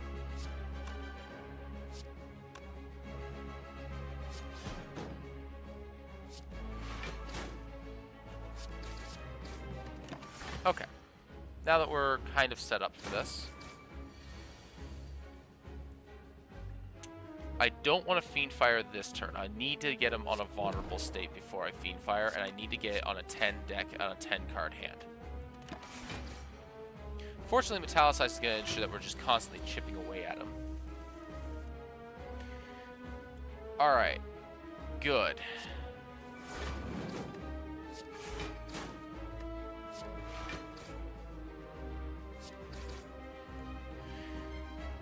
This is a turn where I take 32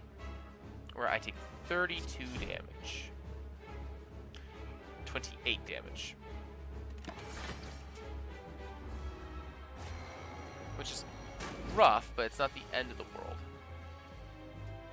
Alright. I want to do this. So I can get this and that. Net-wise, I do more damage this way. Alright. There's the Fiendfire. The Fiendfire is doing... Hold. 15 times 8 is more than enough.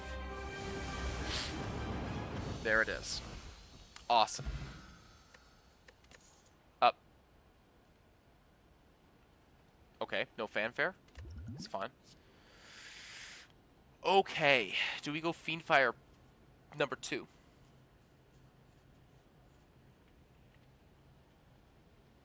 I think we can go Fiendfire number 2 if we really, really press for a Feel No Pain.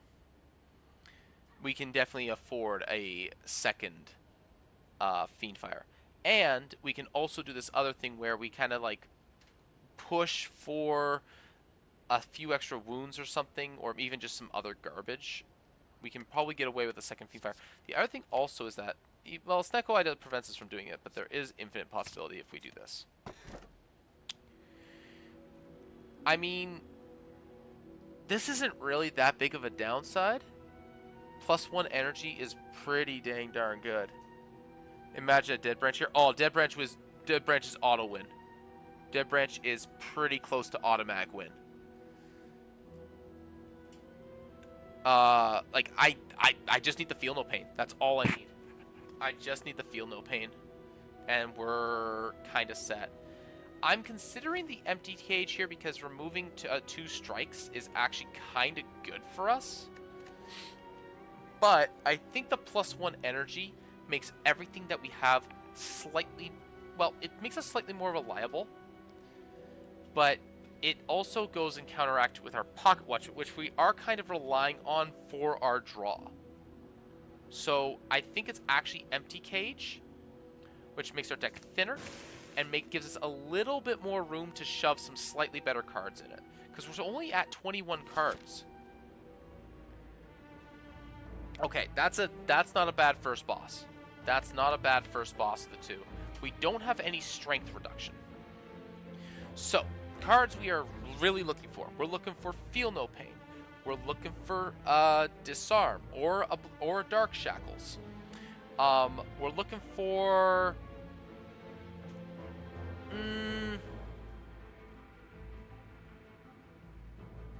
yeah, Pocket Watch with Snecko Eye is inconsistent, but the way that I look at it is if you get a bad hand, where you're always drawing 7 cards. So if you get a bad hand where you have a couple of extra 3s or just some extra weighted cards, you can actually turn it into a benefit, because you just have to kind of make it so that this turn is good, and then it's like, you know, fine.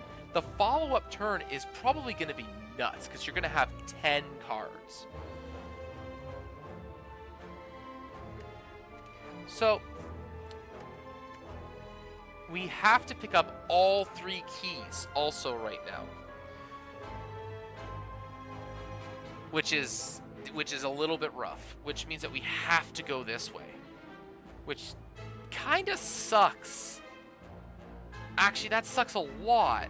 Oh, man. You know what? Actually, 1, 2, 3, 4, 5, 6, 7, 8 regular fights.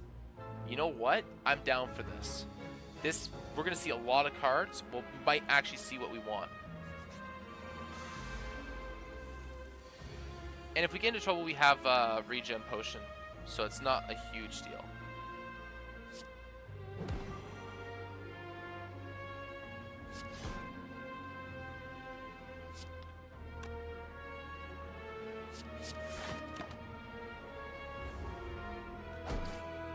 Alrighty. Ooh, buddy. Okay, found him first. Dark Embrace. Just so I can keep them.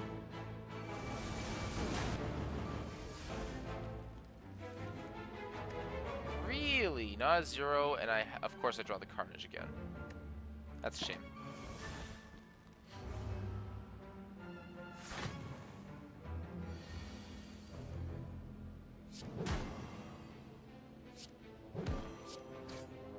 I just need another 1 cost? No? Alright. That would be too easy. That would be too easy, wouldn't it?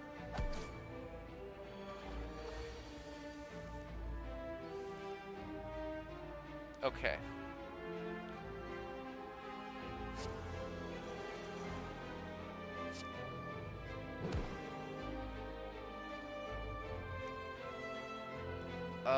We can cleave. I do not have Juggernaut in play. It's in my burn pile. Okay, that's fine.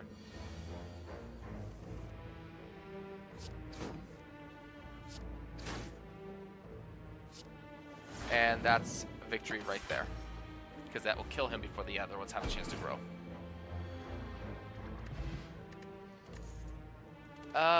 Blessing of Forge is not very good here. True Grit, it's whatever. Anger, nah. Well, Whirlwind's okay, but I have no energy boost. So if I had like Sundial or Lantern or Happy Flower or Gremlin Horn or like any of the long list of energy relics, I'd be down for taking a Whirlwind here. But Whirlwind is just, it's kind of mediocre a lot of the time, unfortunately, at this point. So I think we're just gonna skip here. It's okay. We have lots of fights to see cards.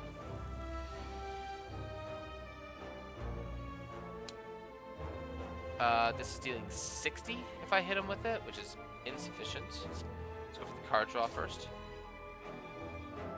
Flame Barrier. It's fine. This, on the other hand, is plenty.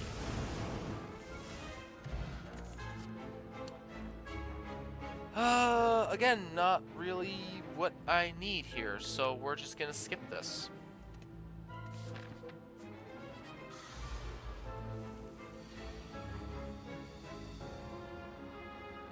We just do that. There's no other way around that.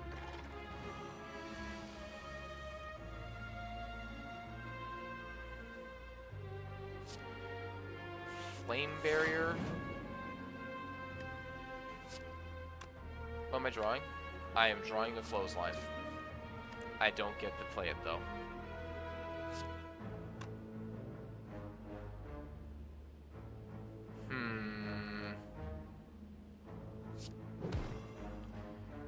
need any of this, I don't think.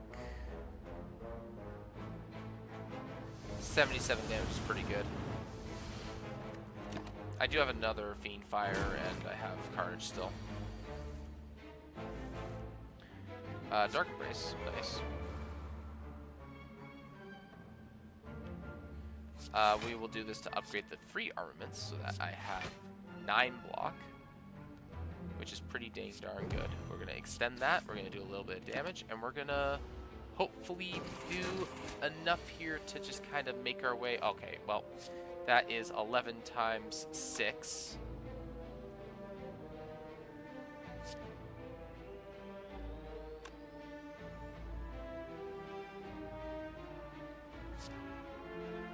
He's not dealing any damage to me this turn, so I can just actually lay into him a little bit.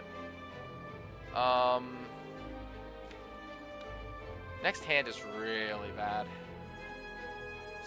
Oh wait, I get that hand now. Never mind, that's really good. Yeah.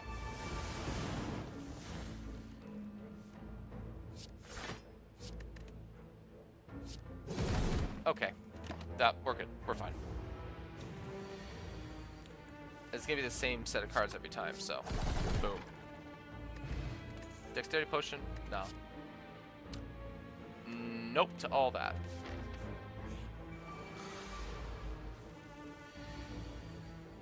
Okay.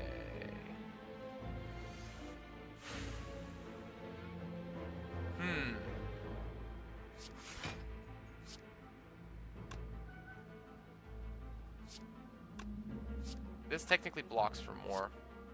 It's fine. I can lose those cards.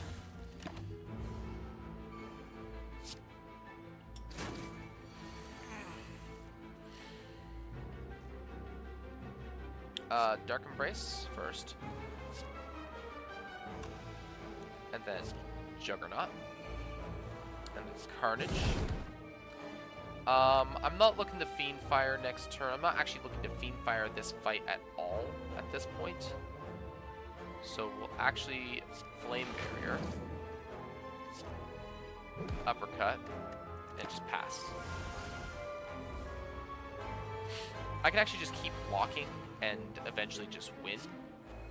Now that I think about it, if I really wanted to.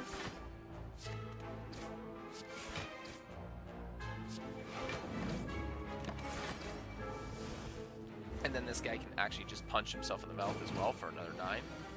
So I can just keep blocking, actually, which is kind of hilarious.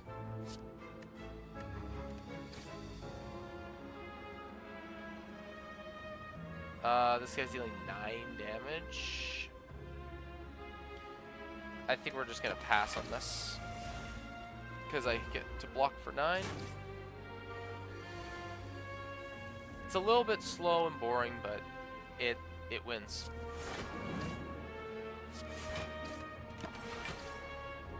That's actually pretty awesome, and then he's just gone, and then I can actually just end turn. Awesome. I think because of how thin my deck is now, I can actually afford to take the Iron Wave to get one more block source in there. The upgrade Uppercut is tempting, but I already have an Uppercut, so we'll just take the Iron Wave. It's pretty decent. Alright, this is a little bit terrifying.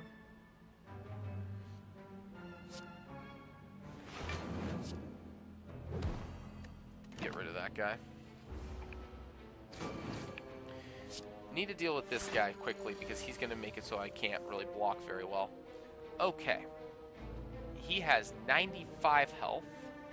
I'm currently doing 90. I can't apply a form. Maybe. No. I think. Hold on. I'm doing 70.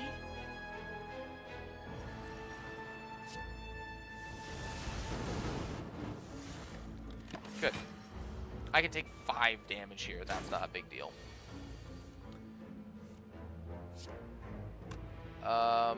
Did I burn up Juggernaut in there?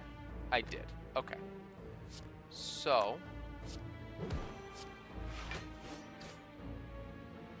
He's doing 9. I'll pass and take 0. Be patient. I can eventually just win this no matter what anyways. Oh, perfect. See? Just win this no matter what anyways.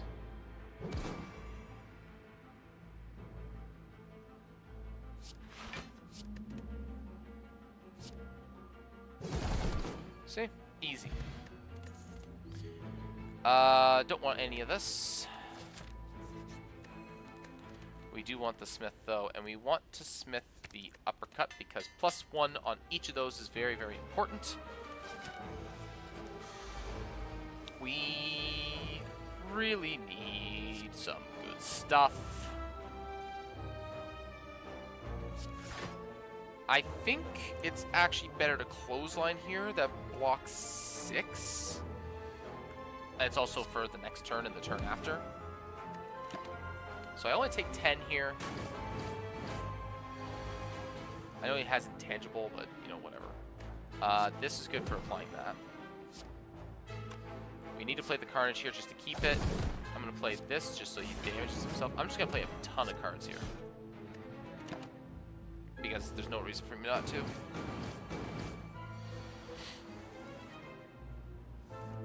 Alright, and Juggernaut, Italicize. There we go. He took 31 damage from me from a setup turn. That's pretty awesome, if I do say so myself. I keep getting Carnage on my bad turns, unfortunately. Well,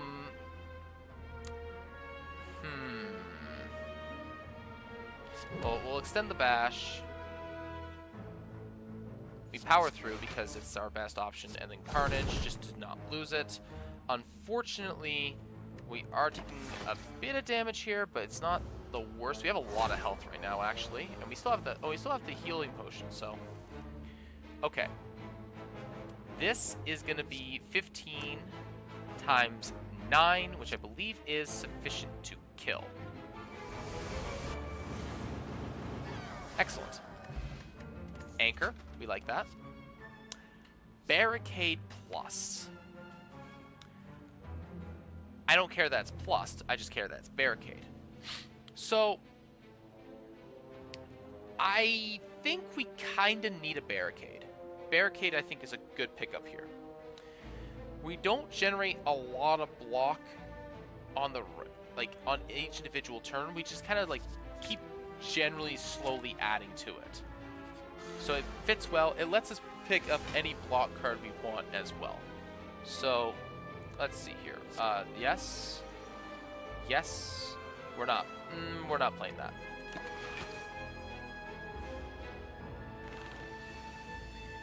Okay, let's see here. We're not playing barricade here, I don't think.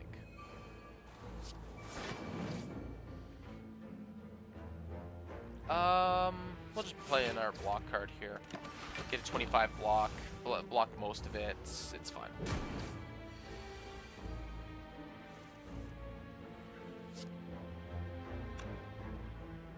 Bash. Carnage.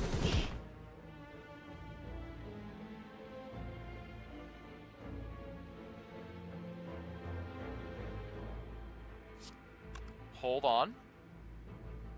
We're looking at 7 times 15.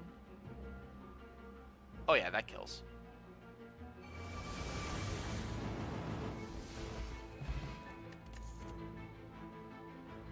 Okay, a second Italicize isn't really what we're looking for.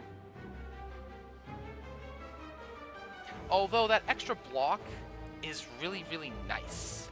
Like, getting 8 block every turn, it's not going to upgrade our damage, but 8 block every turn, when we're not actually able to do, bulk blocking too well, is pretty good.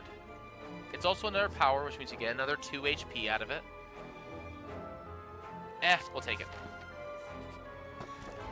Gotta take the Sapphire Key here over the oddly smooth stone, which is a bit of a shame, but not the worst.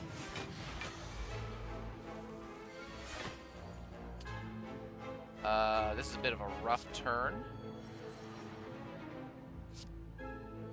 Actually, it's not a bad turn, actually, at all. we actually just kind of get a bit of a barricade build up right immediately, which is kind of nice.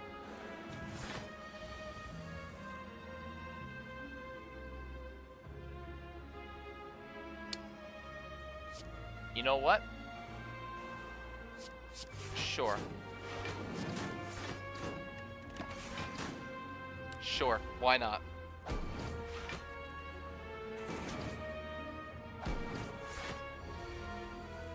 Okay.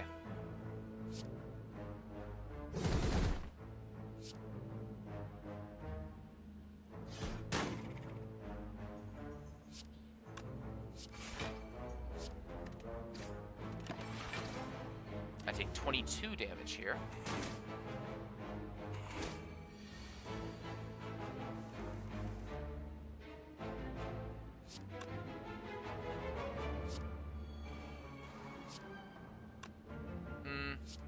It's extra healing.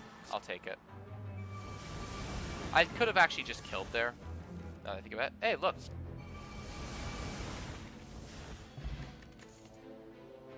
Nope, none of this.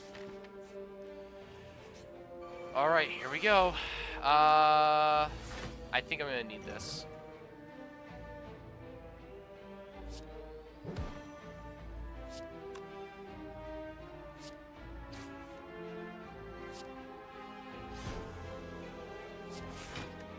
Okay, this guy died. Both of these die next turn, which is good. Oh, we're gonna drink this, I think.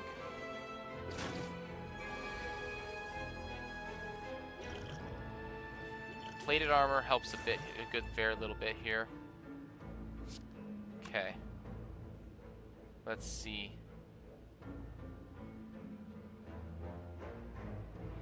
There's no simple avenue here.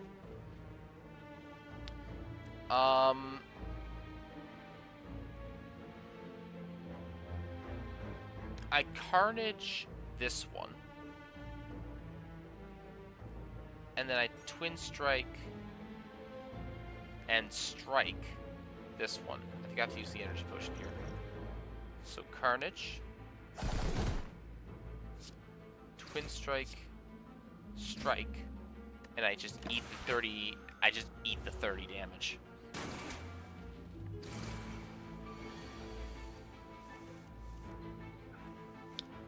Okay, barricade for 0, metallicize for 0.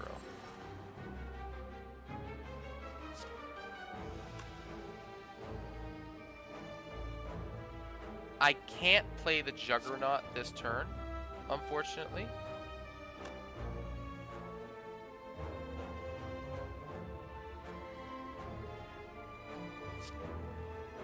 I do Flame Barrier.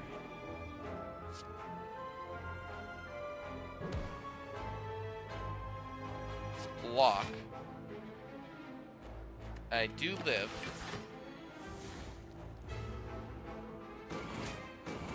Which, taking a bit of a beating here. I should have bashed this. I'm an idiot. Okay. We clothesline. Pommel. Twin Strike. Get a bunch of cards next turn. I should have bashed her, and then I probably could have Fiend Fired this. Okay. Metallicize for the free.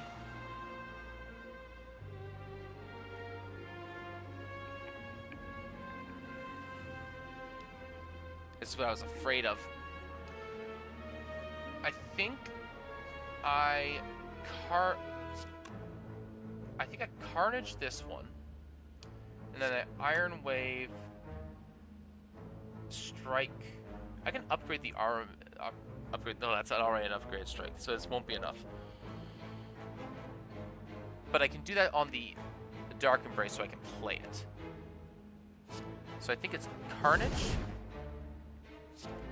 Armaments the Dark Embrace, which then I play Iron Wave and Strike, and I can play the Dark Embrace, and I don't like where I'm at. The Carnage is in the draw pile, and my Bash is in my discard pile, and I'm getting Bash next turn. I'm only getting 7 cards next turn, so this is my hand next turn. I think that's okay. This only deals 30 damage.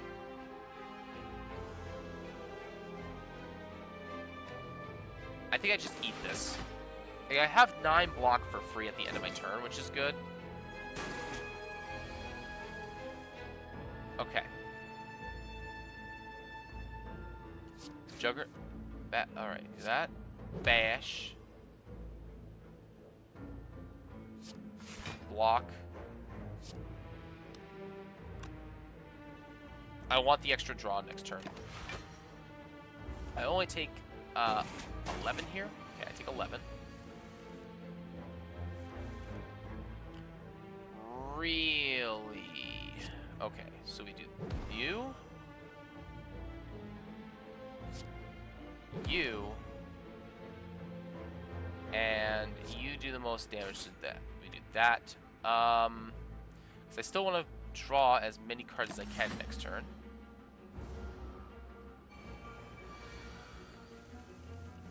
There we go. That kills. Whew. That was clumsy. That was really clumsy. Orichalcum? Interesting.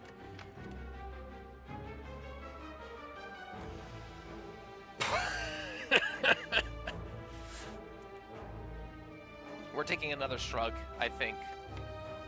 Actually, no, we don't take shrug. Oh, well. I'll take a shrug. It's a better block.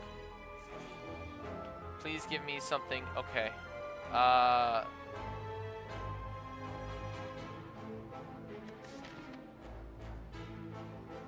And I have to recall.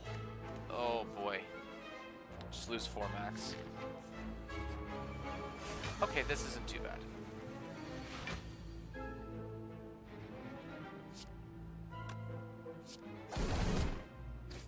That's fine. Uppercut. Dark Embrace. A little bit more HP, a little bit more HP. Slowly generating HPs here.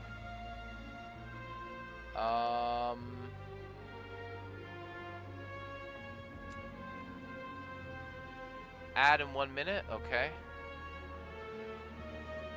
Mummified Hand would be great. Mummified Hand would also be great, yeah. There's a lot of things that would be really good for this. I just had a really unfortunate Act 3 because I didn't have the green key.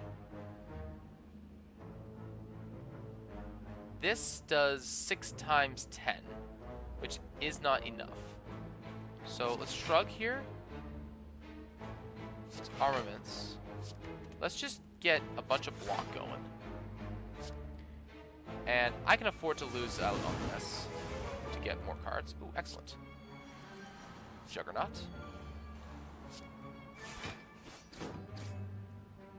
And power through. There we go. We're set up for this fight.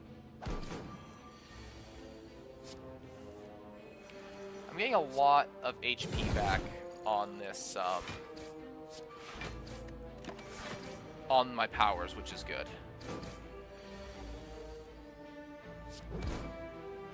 And just like that, we're back up to 38 health, which is fantastic. Oh, man. Ads are starting.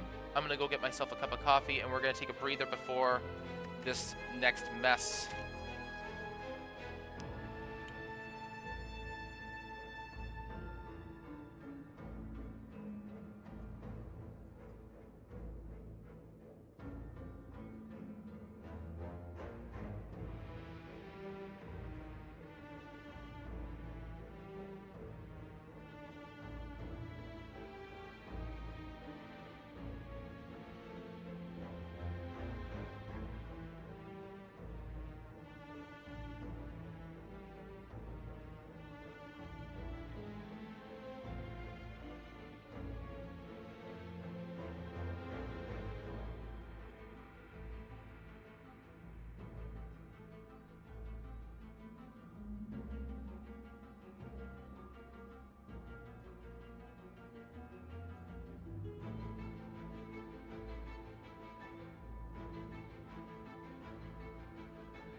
Alrighty, we still got ads for another 40 seconds. That's fine. Yeah, no. So for all you Twitch Turbo owners, and anybody that happens to have a sub, thank you very much. I appreciate you guys for swinging by and hanging out. Ads are not yet over. I need to adjust the timing on that.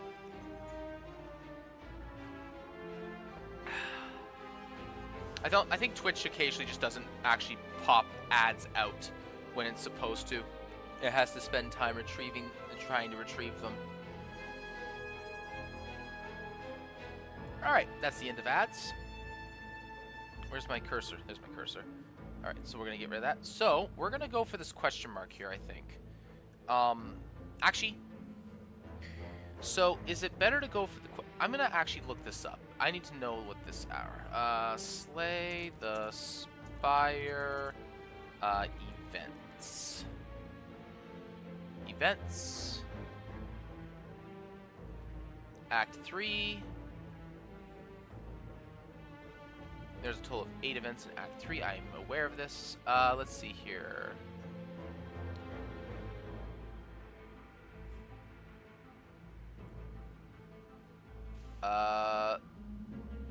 First 2 encounters. Let's see here.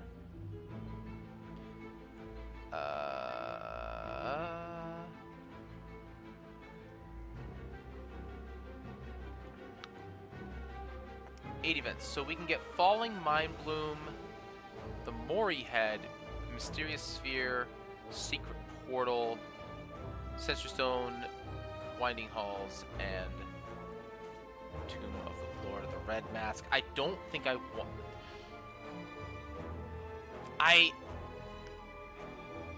Mind Bloom is good. Mori Head I think is fine. Mysterious Sphere is okay. Winding Halls is bad news for me. Sensory Stone is pretty good. How many powers do I have in my deck? I'm already recovering 15 hit points when I get to the campfire. 1, 2, 3, 4, 5. So it's another 10 HP. So I actually can get to full health here pretty easily.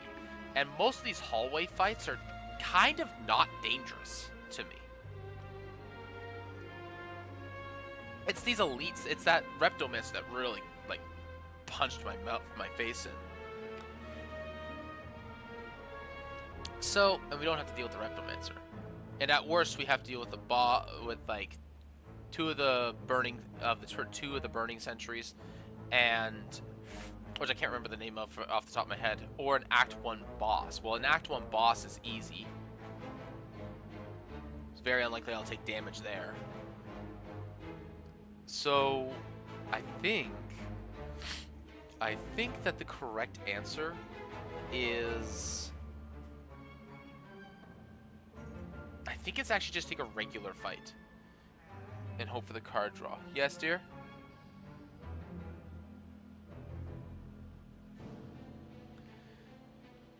Yeah, we're gonna go for a regular fight. We also would like another potion as well. Alright, italicize.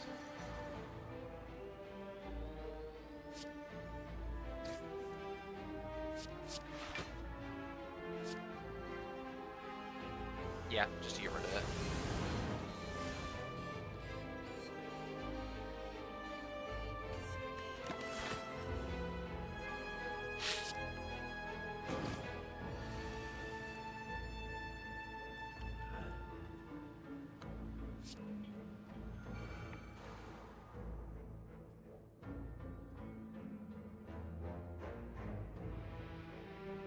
Freeze frame.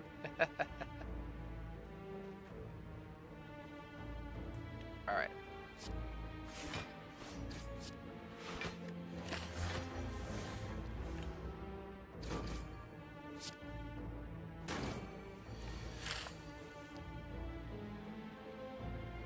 Alright. We can easily just... Oh, no, we can't. Oh, wait, maybe. Maybe.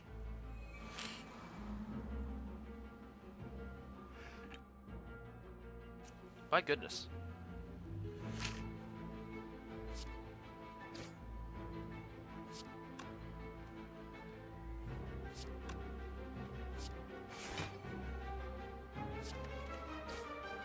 Darn.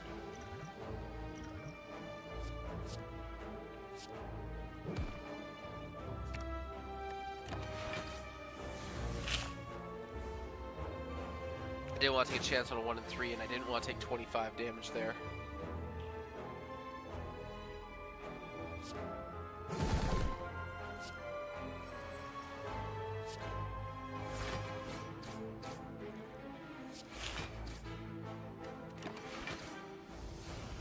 Oh wait, I have barricade up. I could have just played that. It's fine. Alright, regen potion's really good. Ghostly armor's kind of meh. Alright.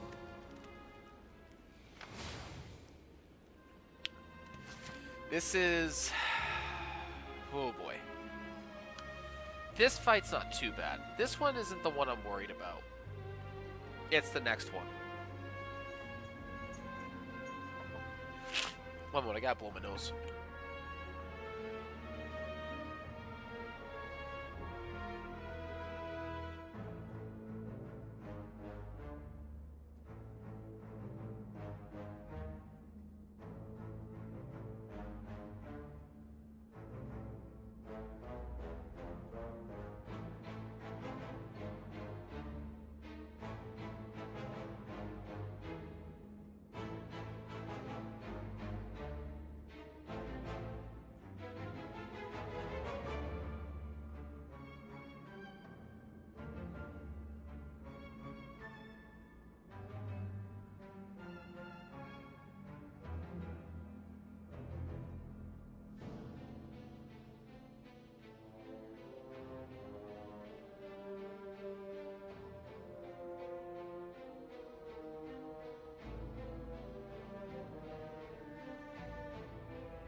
Alright, so, time meter. Think, plan, look at my draw pile. I bought this for a reason. Look at the draw pile. Let's do it.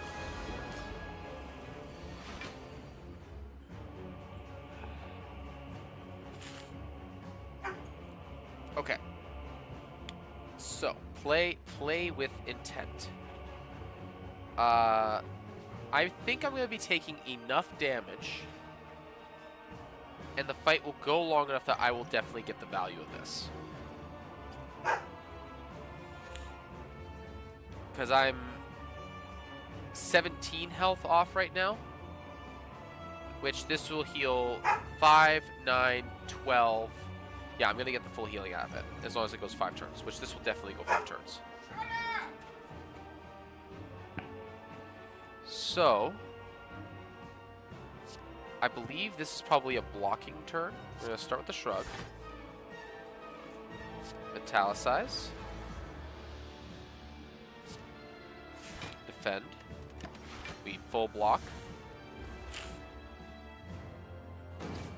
It takes 9 damage, is no big deal. Okay. We armaments a defend. Flame barrier. Barricade. Defend. We take 0. That's a shame. And keep 1 block. We don't care about -1 draw, that's fine.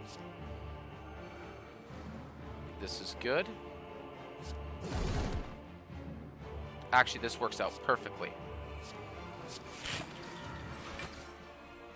This works out really well for us. Okay.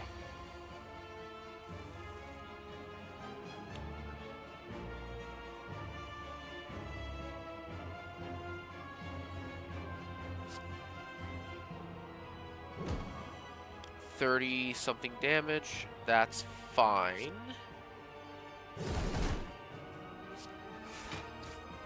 We only take a little bit here.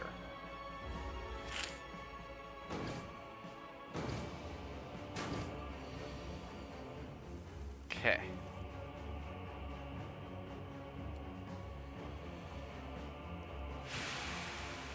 There's no majorly important cards here, but I don't think I can play the Fiendfire this turn.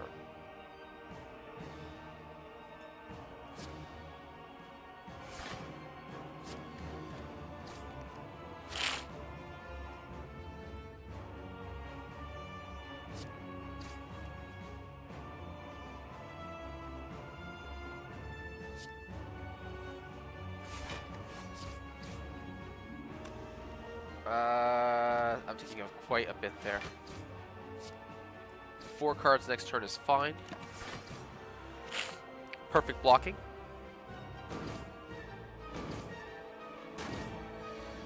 Look at your draw pile. Look at your draw pile. There's nothing in the draw pile this turn, but you need to look at the draw pile. We're going to shrug once. That gives us the draw pile. Okay.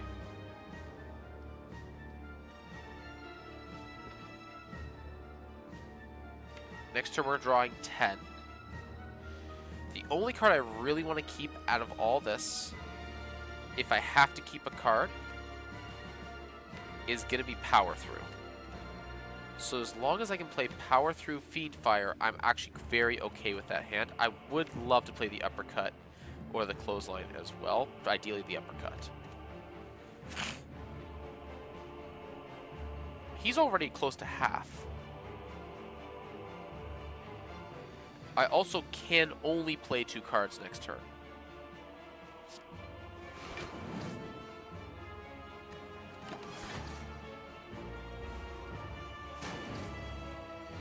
Which is a shame. And you know what? It actually works out just fine. We'll do this.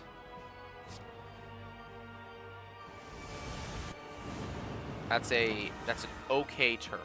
I don't mind that one.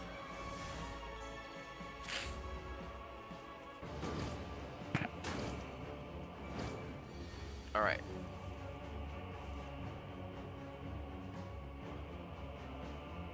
He's not vulnerable, so he's only taking 90, which is not enough. I still Bludgeon is my next card. Do I have a draw? Bludgeon has to cost 0, and even then, I don't think I still win. No, I still don't win.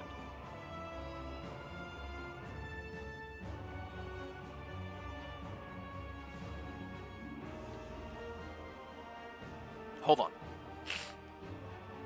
If I bludgeon and bludgeon, if I shrug, and it costs 0. Hold on.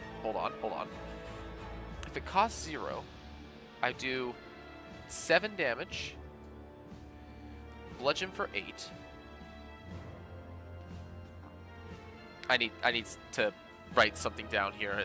I need a spot to write stuff down. 1 second.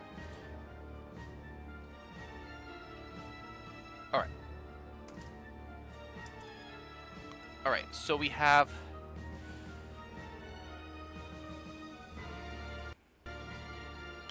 bludgeon for 8. Okay, so let's do this. So we have 7 plus 8 from those 2. We're down to 9 cards. We play Power Through. That's 7 again. And then we have a full hand. 9 times 15.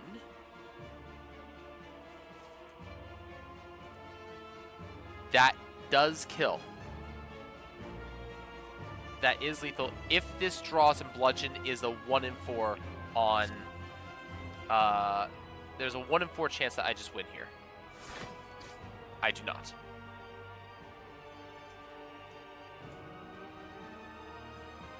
This does 15. This does 10 times 9. It is not going to kill. This is worth just throwing the wounds in my hand, into my draw pile, honestly, just to have the backed up block.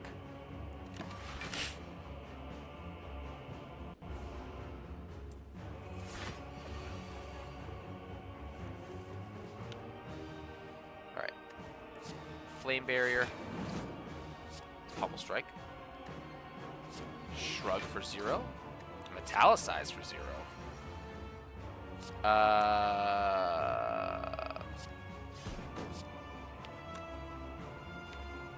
Oh yeah. Power Through for Dirt Cheap. Just gives me a bunch of buffer room to kind of stall out for my next hand. Alright, there's the Bludgeon. Yeah, sure. Gives me my draw pile back. I was actually missed, but I want this to be in the shuffle pile.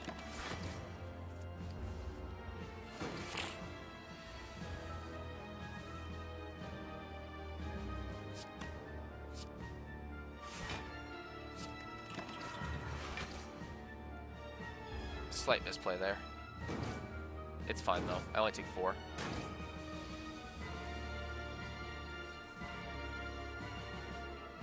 Alrighty.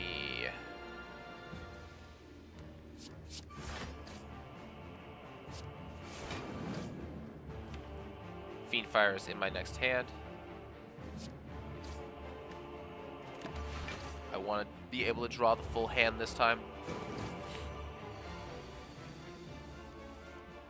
Oh, I'm 1 off from a full hand, but it's fine.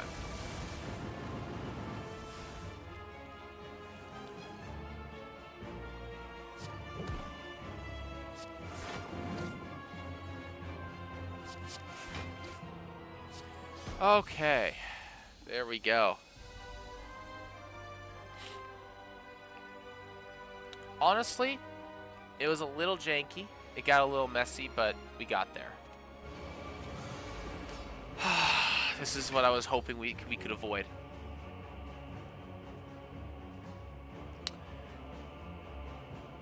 Okay. Let me think here.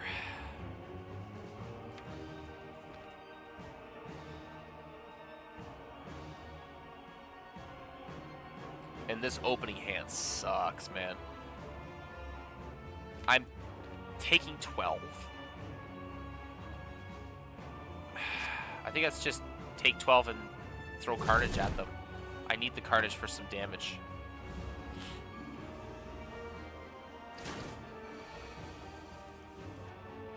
Oh boy. Alright. I can't Armaments my Dark Embrace and get the uppercut off. Now I do get 6 block for free. That just gives me 7 block though. And I have 3 block cards. Oh, okay, yeah, I have a lot of block actually. So let's actually just get rid of you. Nice and simple like. And just block a ton. 22 block is pretty alright. He's gonna take 12. 16 damage isn't the worst.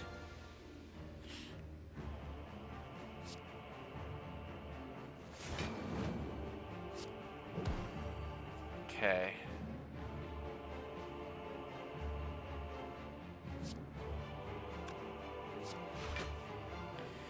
Can I afford the Metallicize? I think I can. The +2 strength for the +4 armor every turn is kind of worth it.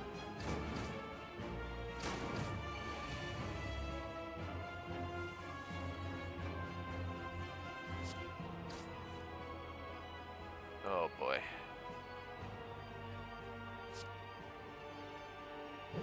That's comparable.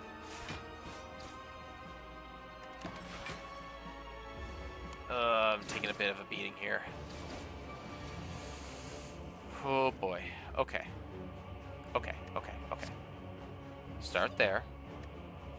Dark Embrace. Idiot. Think. Slow down.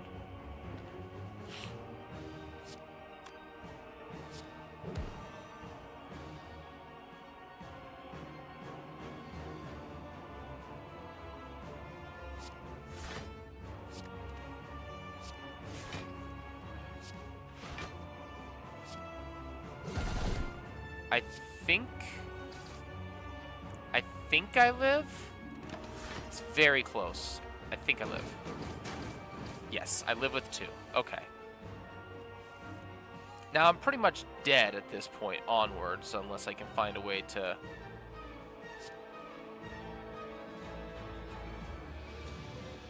stack a lot of... I don't know if... I'm falling apart here, man. Why am I playing Barricade? Falling apart.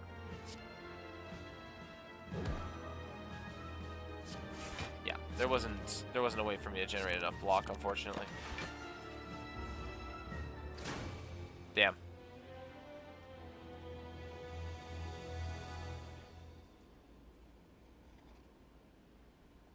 There's so many pieces to this deck. That last third act really ruined me. That's a shame. I played 2 powers I shouldn't have, but I don't think that was my undoing. I think I would have lost a turn or 2 later anyways. Unfortunately. I think I would have lost that regardless.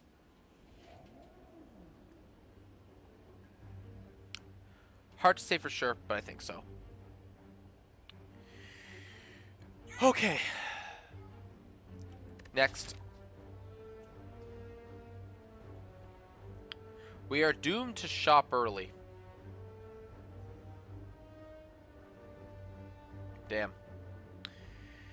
Okay.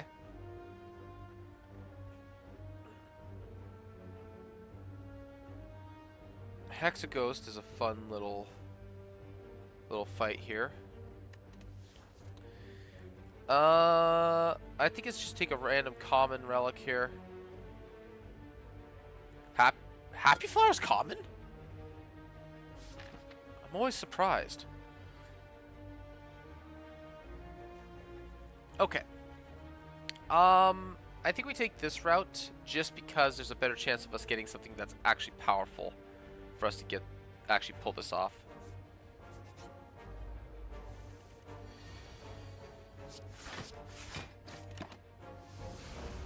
Happy Flower is actually a really good early pickup. The amount of extra energy that we get off that is insane.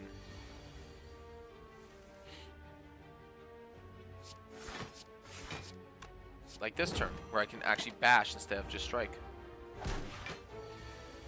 Which means I can now just get the kill this turn. Liquid Bronze. I kind of like the pommel strike here. Lets us cycle a little bit faster.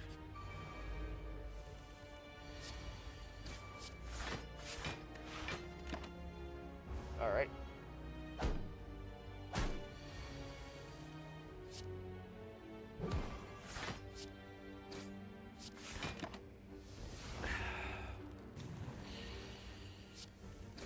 Alright. Some pretty good opening turns. 2 early potions. I don't actually mind taking the early Feel No Pain.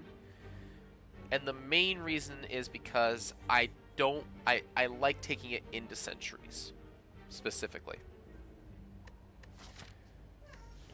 Because this basically means 1 in 3 times we just beat the Centuries. We're gonna go here to get some more gold, hopefully. So this turn we get 4. Okay. That's 4 block. That's 3 blocks. So is that. So this is technically better because it takes it out of our draw pile, but we can play it all anyways.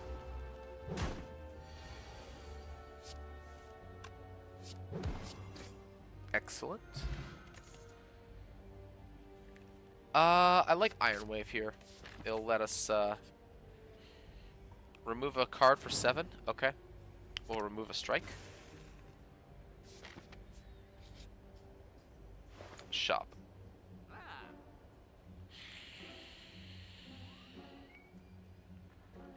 So our potions are fine.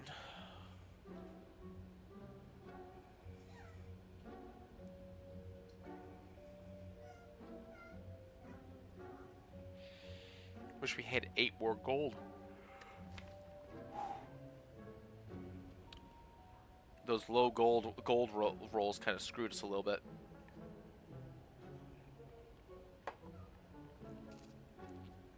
All right. Let me think. So,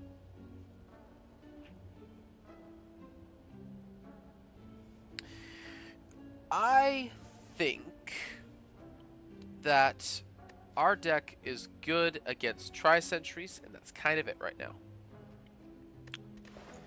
The Clothesline will help us a bunch in dealing with the two big other options. And then we have all of our offenses kind of taken care of.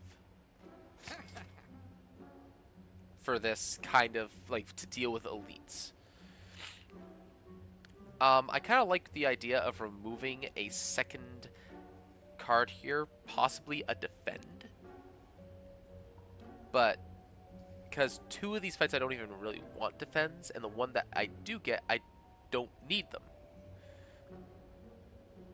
So, I think we'll actually remove a defend here. If I had an open potion slot, I would have taken the fire potion. Okay, this is the one that I was least concerned about. And look at that, full block because of the Iron Wave.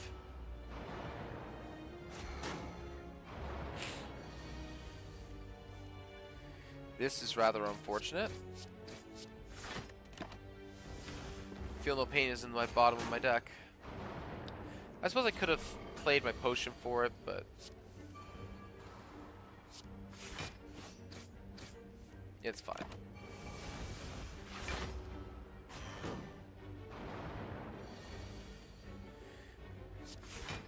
And this is why I like Feel No Pain into this fight.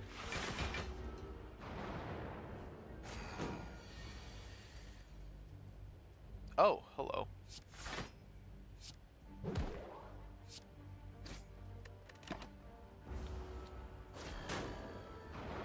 Wait, is that?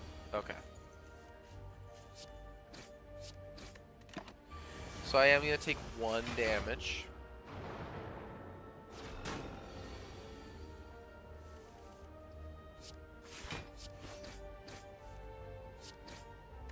Awesome.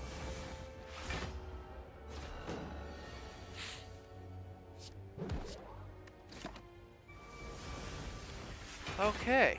This is turning out fairly alright so far.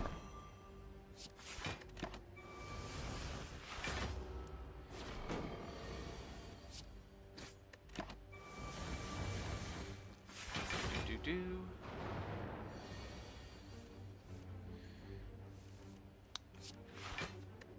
I want to try and set up flower.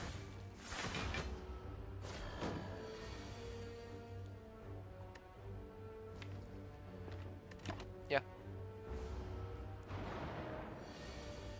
Perfect.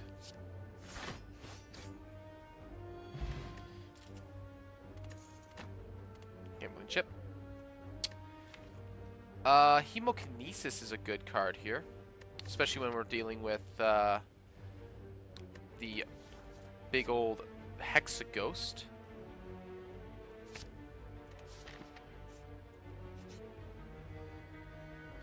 Upgrade 2 random cards. I have a 50% chance of it being good each time.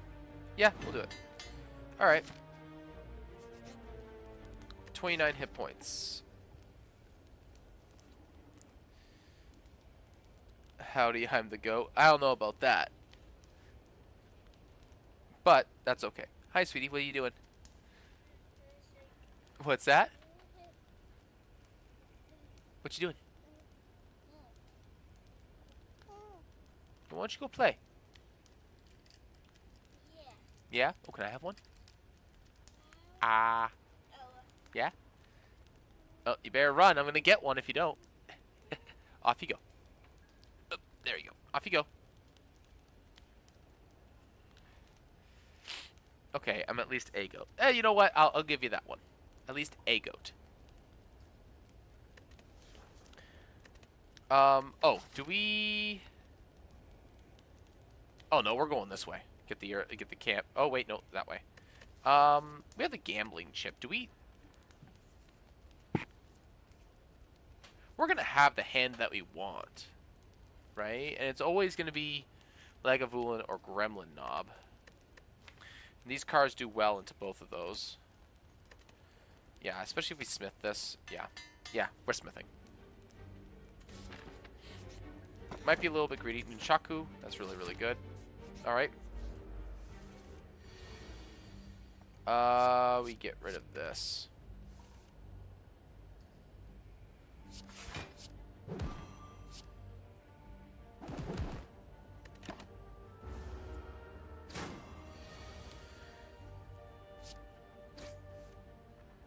Alright. And Hemo number 2? Yeah, Hemo number 2. Regen potion. We'll get rid of this card, this potion for that potion. Flame barrier, also really good. So is anger. We're getting a lot of free energies though, so I'm kind of willing to go a little bit more on the heavy side. This is good. Oh, this is fine. No.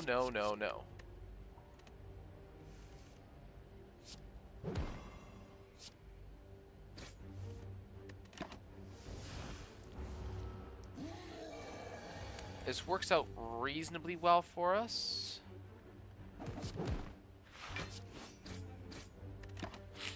$19. We only take 5 here. Oh, am I slightly short? I am short. Oh wait, no, I'm not. I have the energy from this. Haha! Thank you, Nunchaku. Bronze scales. Essence of steel. Nah. Okay.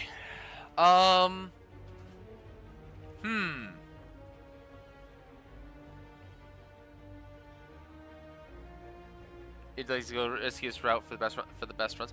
Yeah. So, I don't mind doing that. For elites, sign me up. Yeah. So I don't mind doing that when I'm at 0 wins. This time I did it a little bit differently. I did it so that I didn't get screwed over by the shop in the early game. Is kind of the route that I went this time because I didn't want a dead floor is the thing. So I think we do immolate here because that solves our area of effect issue that we're going to have in the second act. Rather than... And Demon Form, it's too early for Demon Form. It's just too early for Demon Form. It also helps us take out Hexagos faster. Alright, we're going to smith, and we're going to smith the immolate. We also have 31 hit points still, which is a lot. Is this a fight? No. Gain money, lose 11 HP, lose 42 gold otherwise. I'm not fighting an elite. If it's Tri-Sentries or Lagavulin, I can actually just use my healing potion.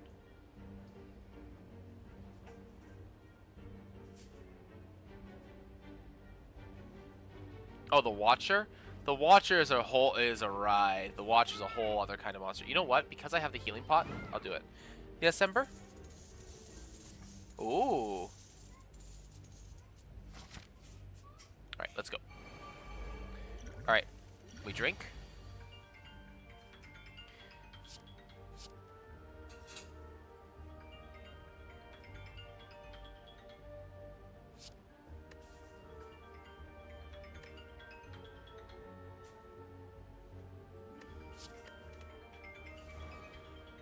With ridiculous damage. Yeah, that's kind of how that entire character shtick works.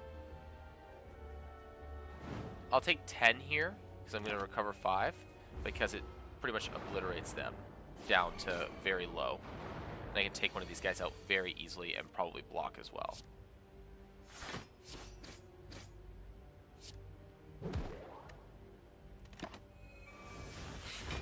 Yeah. So I'm doing okay.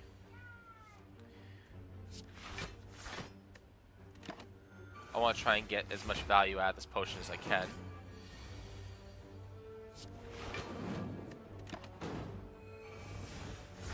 I'm going to which means I have to not attack this turn if possible. Nope.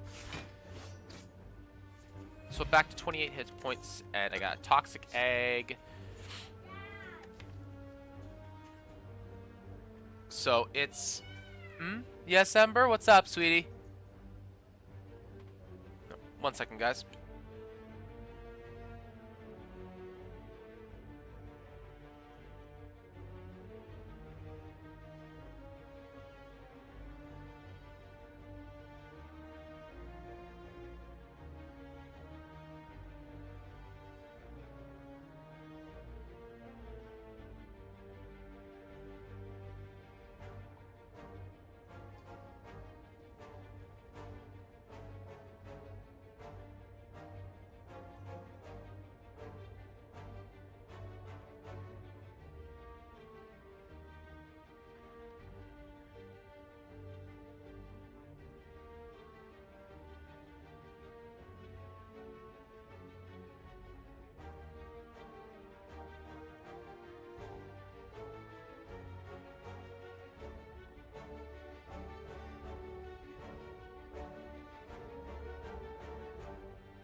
All right, I have returned.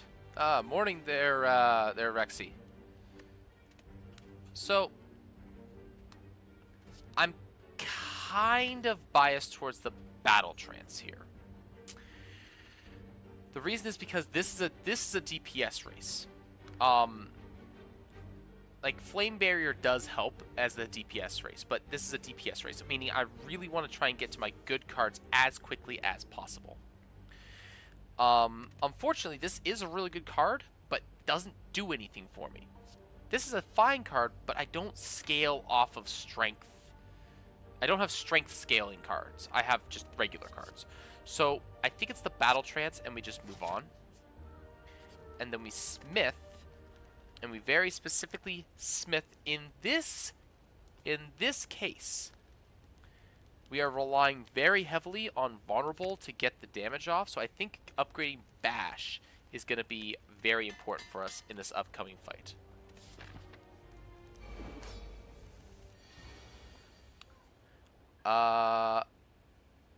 It's too early for me to be awake right now. I disagree. It is a perfect time for everybody to be awake right now.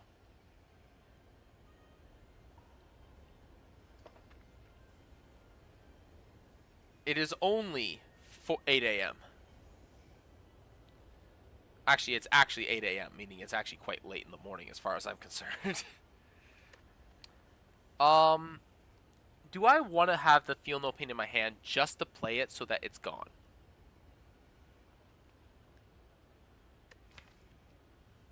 I think I do.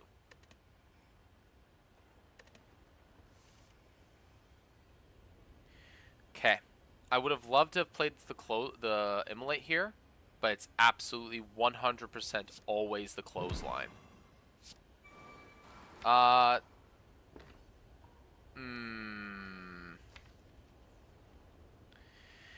don't...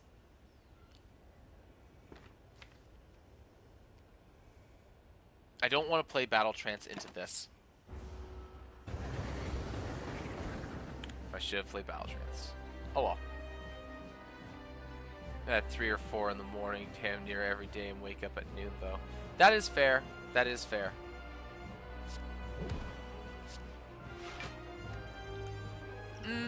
Okay, now here's the real question. Do I need the Thorns Potion to be played in order to beat this guy?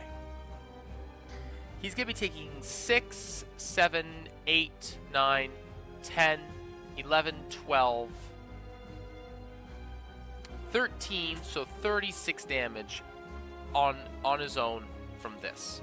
This is going to do 36 damage. I think this is about as good of a time as any to play it.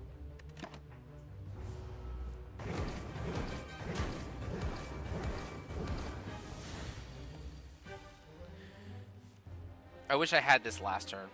extra, like 6 times 4 damage. So much damage for free.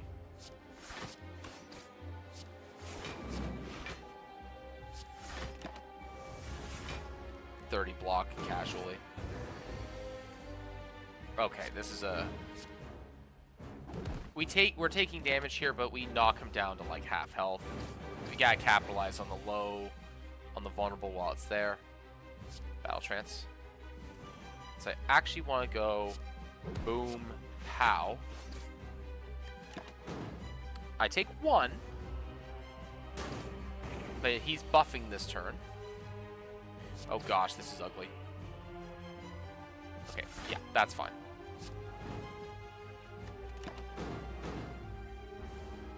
$44 damage over the course of 2 turns is not going to be hard. Unless I'm just dead. Really? I absolutely didn't have any burns, which is so shocking. Alright. This is 18 damage coming my way. I'm just dead no matter what here, I think. Which is a shame. Yeah. Unfortunate draw there. I think I could have played a little bit more patiently with my damage. I also work stay afternoon, so a fair reason for having a skewed sleep schedule and everything. Yeah, absolutely. I played that horribly. I should have played the defense instead of just getting greedy with offense. Alright. Early shop plus 100 gold puts us at the 240 margin. You can also go for the Burning Elite there. We can get a later shop, which is pretty good. Although I do like this path right here a little more. And it gives us 2 early campfires, which we don't lose anything other than we get. So we get upgrades instead of relics, which I think early upgrades is better than early relics. And then we can either go shop or get the extra elite fight. As opposed to, yeah, extra money.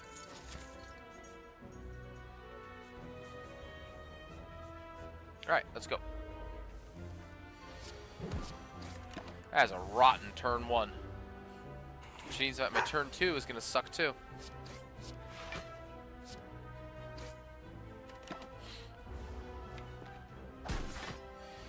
Alright. That's fine, I guess. These all suck. I can take an armaments. Heal 18, remove a card. We'll remove a card. I know that I technically should be saving money for this, but I'm just going to pivot and go this way instead. I think. Yeah. Unless I get big money here. Well, I got big healing.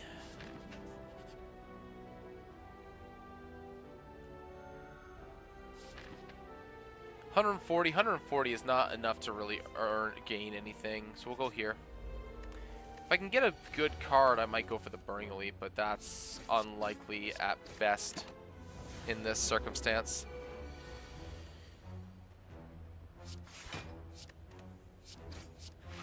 Extra 9 damage.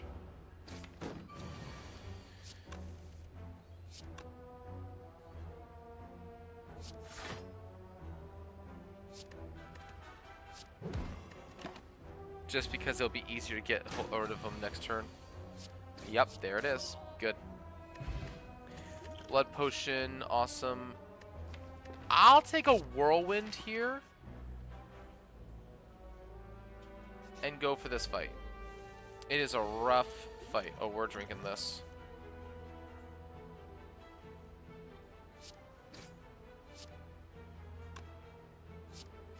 That actually is good for us here. So that means when it comes around again, it'll actually do decent damage. Which it probably will. Because we're getting Bash, Strike, and then I'm hoping 12 times 3, which is not enough, but it's as good as it's gonna get. But this heals for 30% of my max HP, so that's pretty good. 8 times 3 is 24. Good. It did it. Old coin? Well, I'll be damned. Hemokinesis or Shrug? We're gonna be fighting... we're fighting one elite. We're doing this over the elite there. So we're gonna be only fighting one elite. So this actually... So the Shrug is good against both of those two fights. And Shrug is less good. We'll take the Hemokinesis. Who am I kidding? But we're gonna smith this Whirlwind, I think.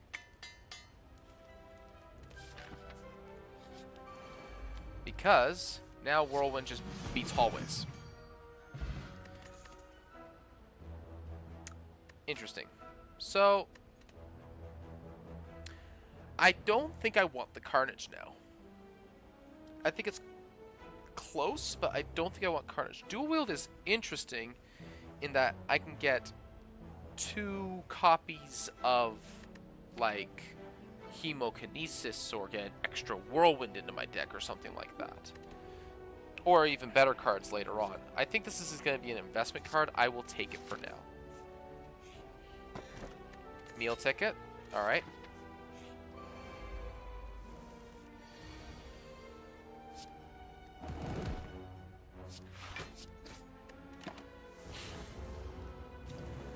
Okay, good. Not ideal, but what are you gonna do? That works right there. Oh, I thought I had one more. Oh, I'm an idiot. I forgot it's 24. No, not less than that. Alright, oh, that's fine. Evolve is in a decent pickup here, actually. Smith, we will smith the Evolve, actually, because I don't want to be drawing burns. Go to the shop, heal 15. Okay.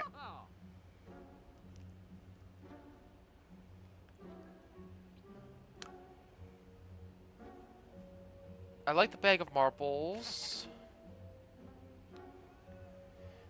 Thread and Needle is an interesting one to me. I don't understand how plated armor is worth so much.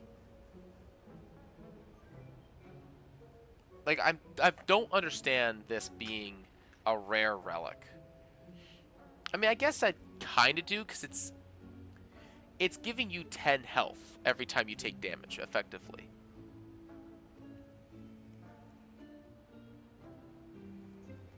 So a relic that gives you 10 health every combat, yeah, I guess that would be a rare, wouldn't it?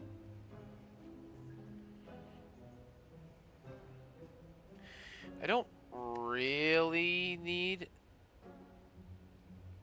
And for good reason, there's 2 streamers I like are doing subathons, and my friend is coming to visit me. Nice!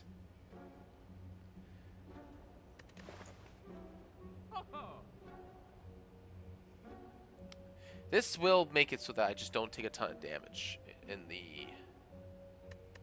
like, in this upcoming fight. Yeah, we'll take it. That's pretty worth it, I'd say.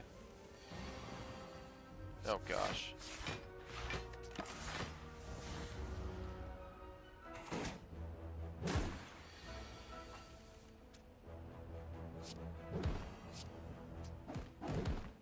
I'll take 5 here just to make sure that Jawworm is dead next turn.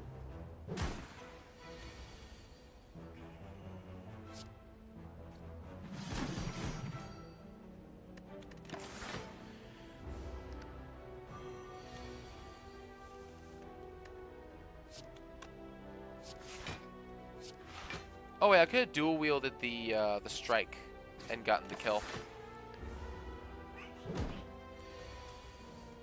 Good to see those for next time. Good to see them for next time. Power. Okay, that's good. We don't have any strength. I'm willing to take a cleave here just because I need a little bit more damage, and if it's tri-centuries, it is.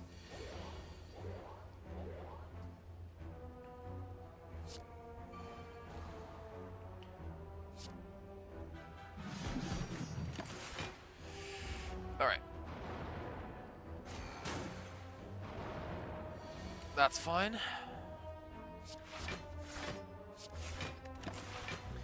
Block almost all.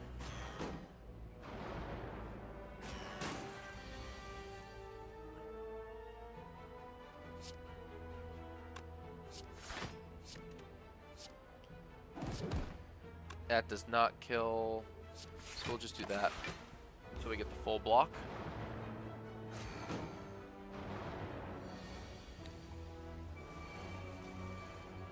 I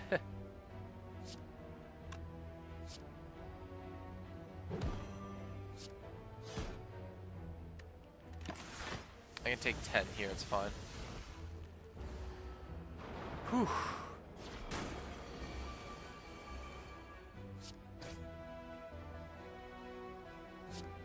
I'll take 2 damage to do a bunch of damage to this guy. Because I'll just kill him next turn.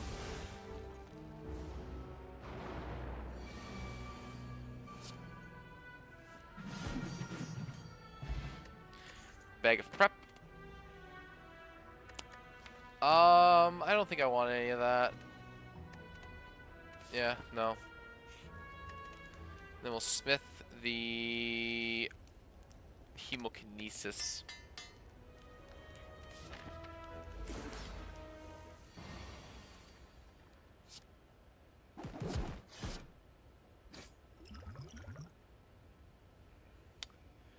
I'll take fire breathing actually. It's that little extra damage that might turn this to be pushed over the edge.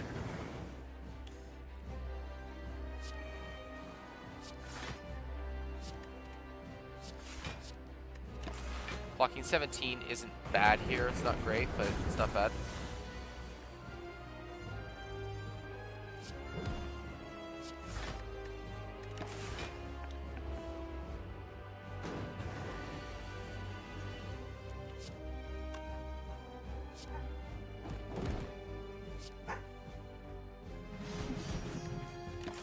That's not a bad damage turn. I'm thinking 10 here, which kind of sucks, but it's whatever. I do this in a full block and I deal 24, or 16, sorry. It's fine.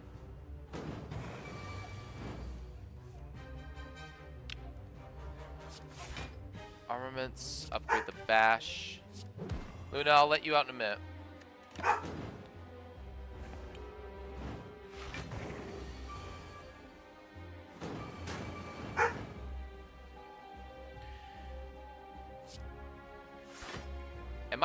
I think I'm dead here.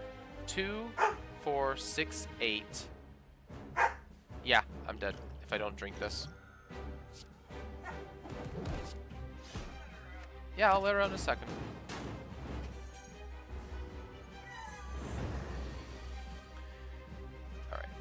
Alright. Defend. Whirlwind.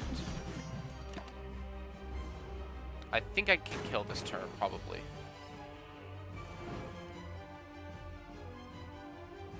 Uh, 20 and victory. There we go. Alright, got the win. Stand by.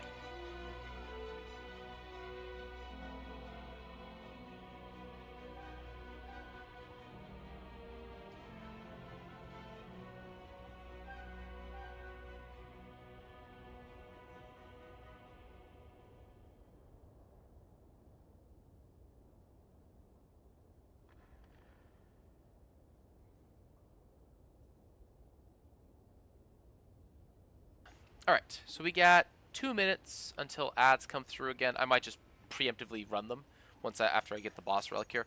So Reaper is inherently really good. So is Demon Form. Demon Form is going to be insane with Whirlwind because it's strength scaling. Reaper is good if I had strength already, and then it'd be fantastic. But I don't. Reaper is inherently pretty good anyways. And then Berserk is just bad. Like, Unless you have inherent artifact, Berserk is just bad. And even then, like, there's better ways to gain energy. So demon form it is.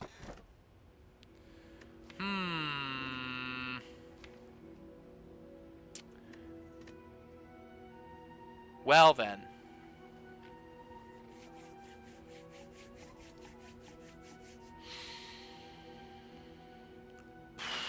Pandora's box. I have one block card. I have one block card. If I do that. Alternatively, I can make it so that I always have 4 energy when I get into elites and boss fights, which is pretty alright. That makes my whirlwind and my demon form less taxing to play in those harder fights. Like, it makes specifically demon form less taxing to play. So it's not as bad. It's not. This is just a flat no. Potions are too good. I think it's a fair toss-up, but I think I'm gonna go with the Slaver's Collar. It's a little bit more consistent, a little bit easier to run. I have an ad break, so Twitch is going to be demanding an ad break, so we're going to let them suffer through ads because I can't stop them. And I'm going to grab another cup of coffee and and take a little bathroom break and everything, and then we will be back and we're going to finish this run, hopefully with some victory.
Okay.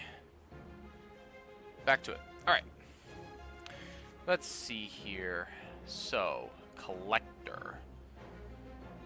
Alright, we don't want an early shop. We may be able to handle this burning elite here sometimes. Also, I just realized that may have been a misplay, because Reaper would have healed us an extra 2 hit points per target. So that would have been 6 healing per target. And if it hits 3 targets, which it's pretty often that it does, that is 18 healing, which is not trivial. I think the strength scaling, though, might be the better play overall, though. We're gonna go this way. This is rather unfortunate. Take this guy out, or try to at the very least. They're all getting strengthened. Oh, this is rough. This is undesirable. Well, get rid of one.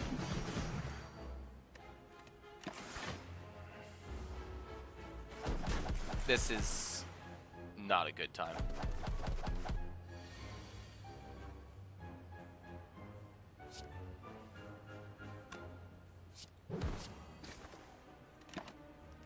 There are 12 damage coming my way.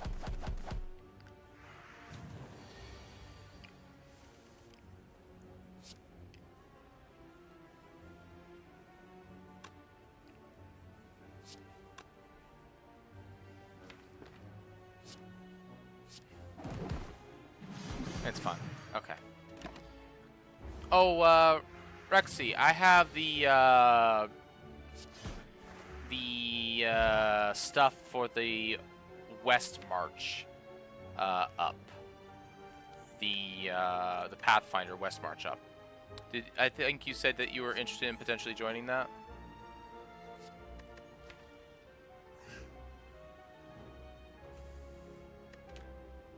I take the shockwave here.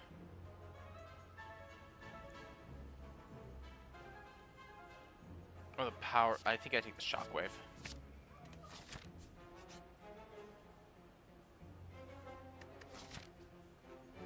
Do I have a late shop? I do have a late shop. Now let's remove another card. We've been removing some cards thus far.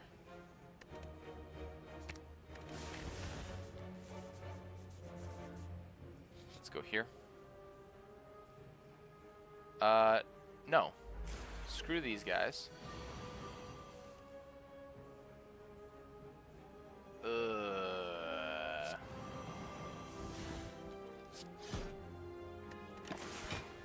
They should just die next turn. Because the -2 defense sucks, but if I get my whirlwind, yeah, they just lose. Alright, red mask, power potion, and bloodletting. Potentially, yes, depends on my availability. So there's a bunch of stuff there for how do I put this? For sometimes availability. So it's not I just run a game on certain days.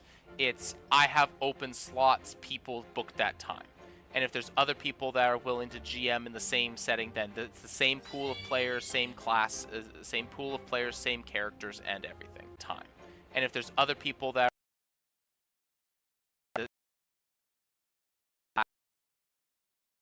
characters and everything, I'll send you the link to it later through Discord.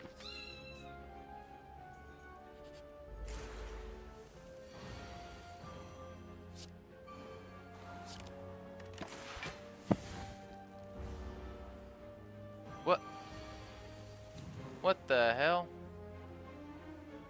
My stream just crashed for a second there? It did. What the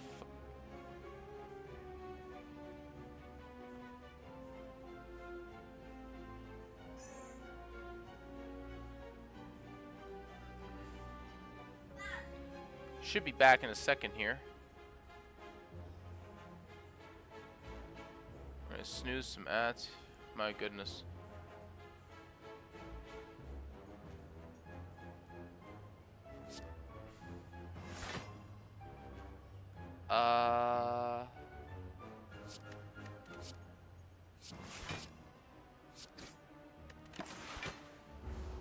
for next time. Alright, there we go.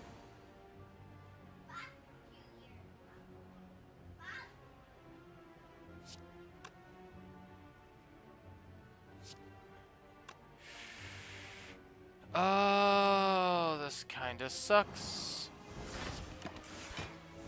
Alright, we block 1.5 of that. That's fine.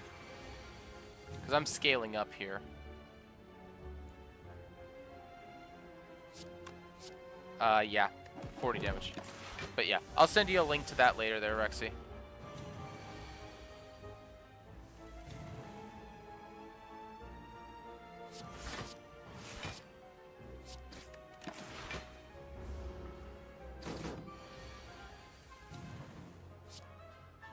$13 times 3. Yep, that's sufficient. Ooh, uppercut is good. So is Pummel Plus. Pummel Plus is really good, though. Yeah, we'll take that. We're not going to this. We're going this way. War Paint. Upgrade 2 skills. 1, 2, 3 skills, 4 skills are all really good to upgrade. 50-50. Both of those are good to upgrade. We will smith. We will smith, and we will smith the demon form, because demon form is the only reason that we're gonna win at this rate.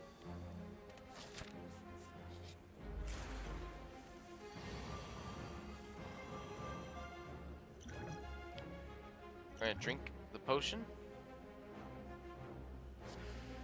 which is kind of worthless to us, unfortunately.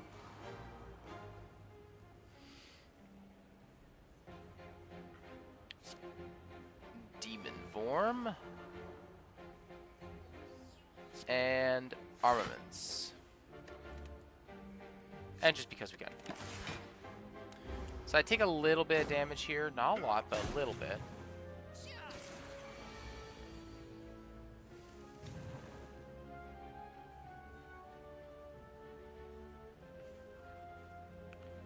If I play this, get 2 copies, that is some brutal damage going his way.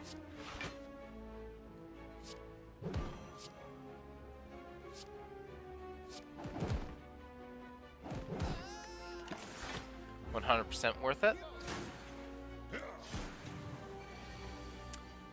We're getting dangerously low on HP here.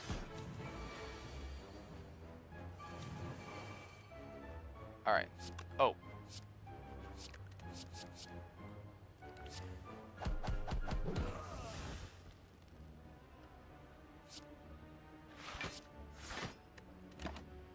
Miscalculated that. But that's okay.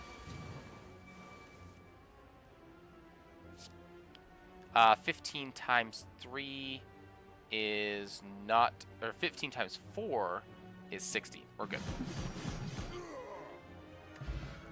Omimori, nice. 100% I am taking this shrug. Yoink.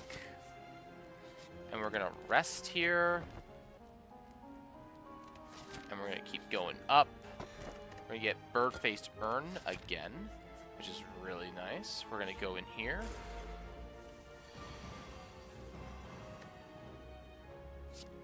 I kind of like the idea of doing a bunch of damage this turn right now.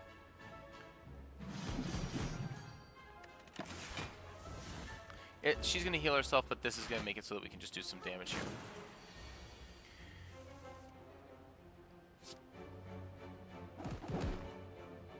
This kind of sucks.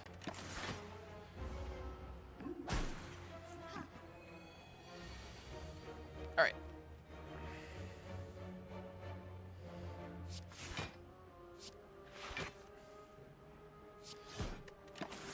That's mostly irrelevant. I think she buffs because of this instead of heals.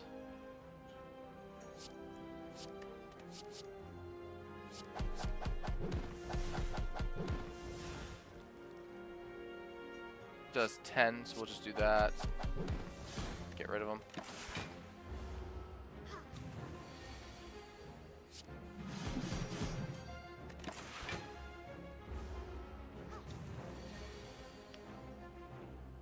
And that's all good. I'm going to try to not take damage here.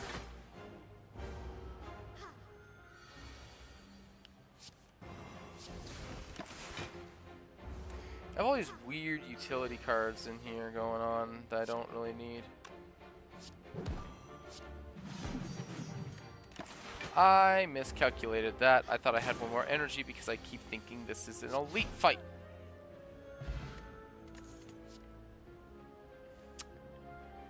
Double tap.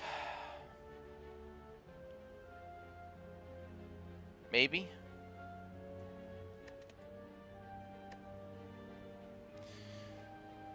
Double tap does give me some offensive avenues.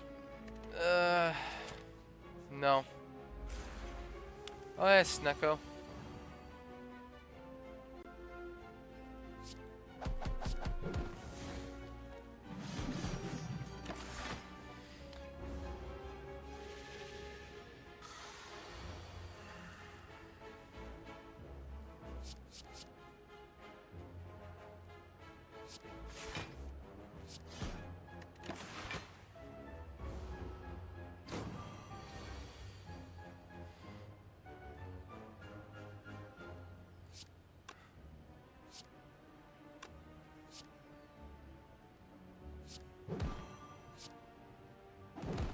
I just lose.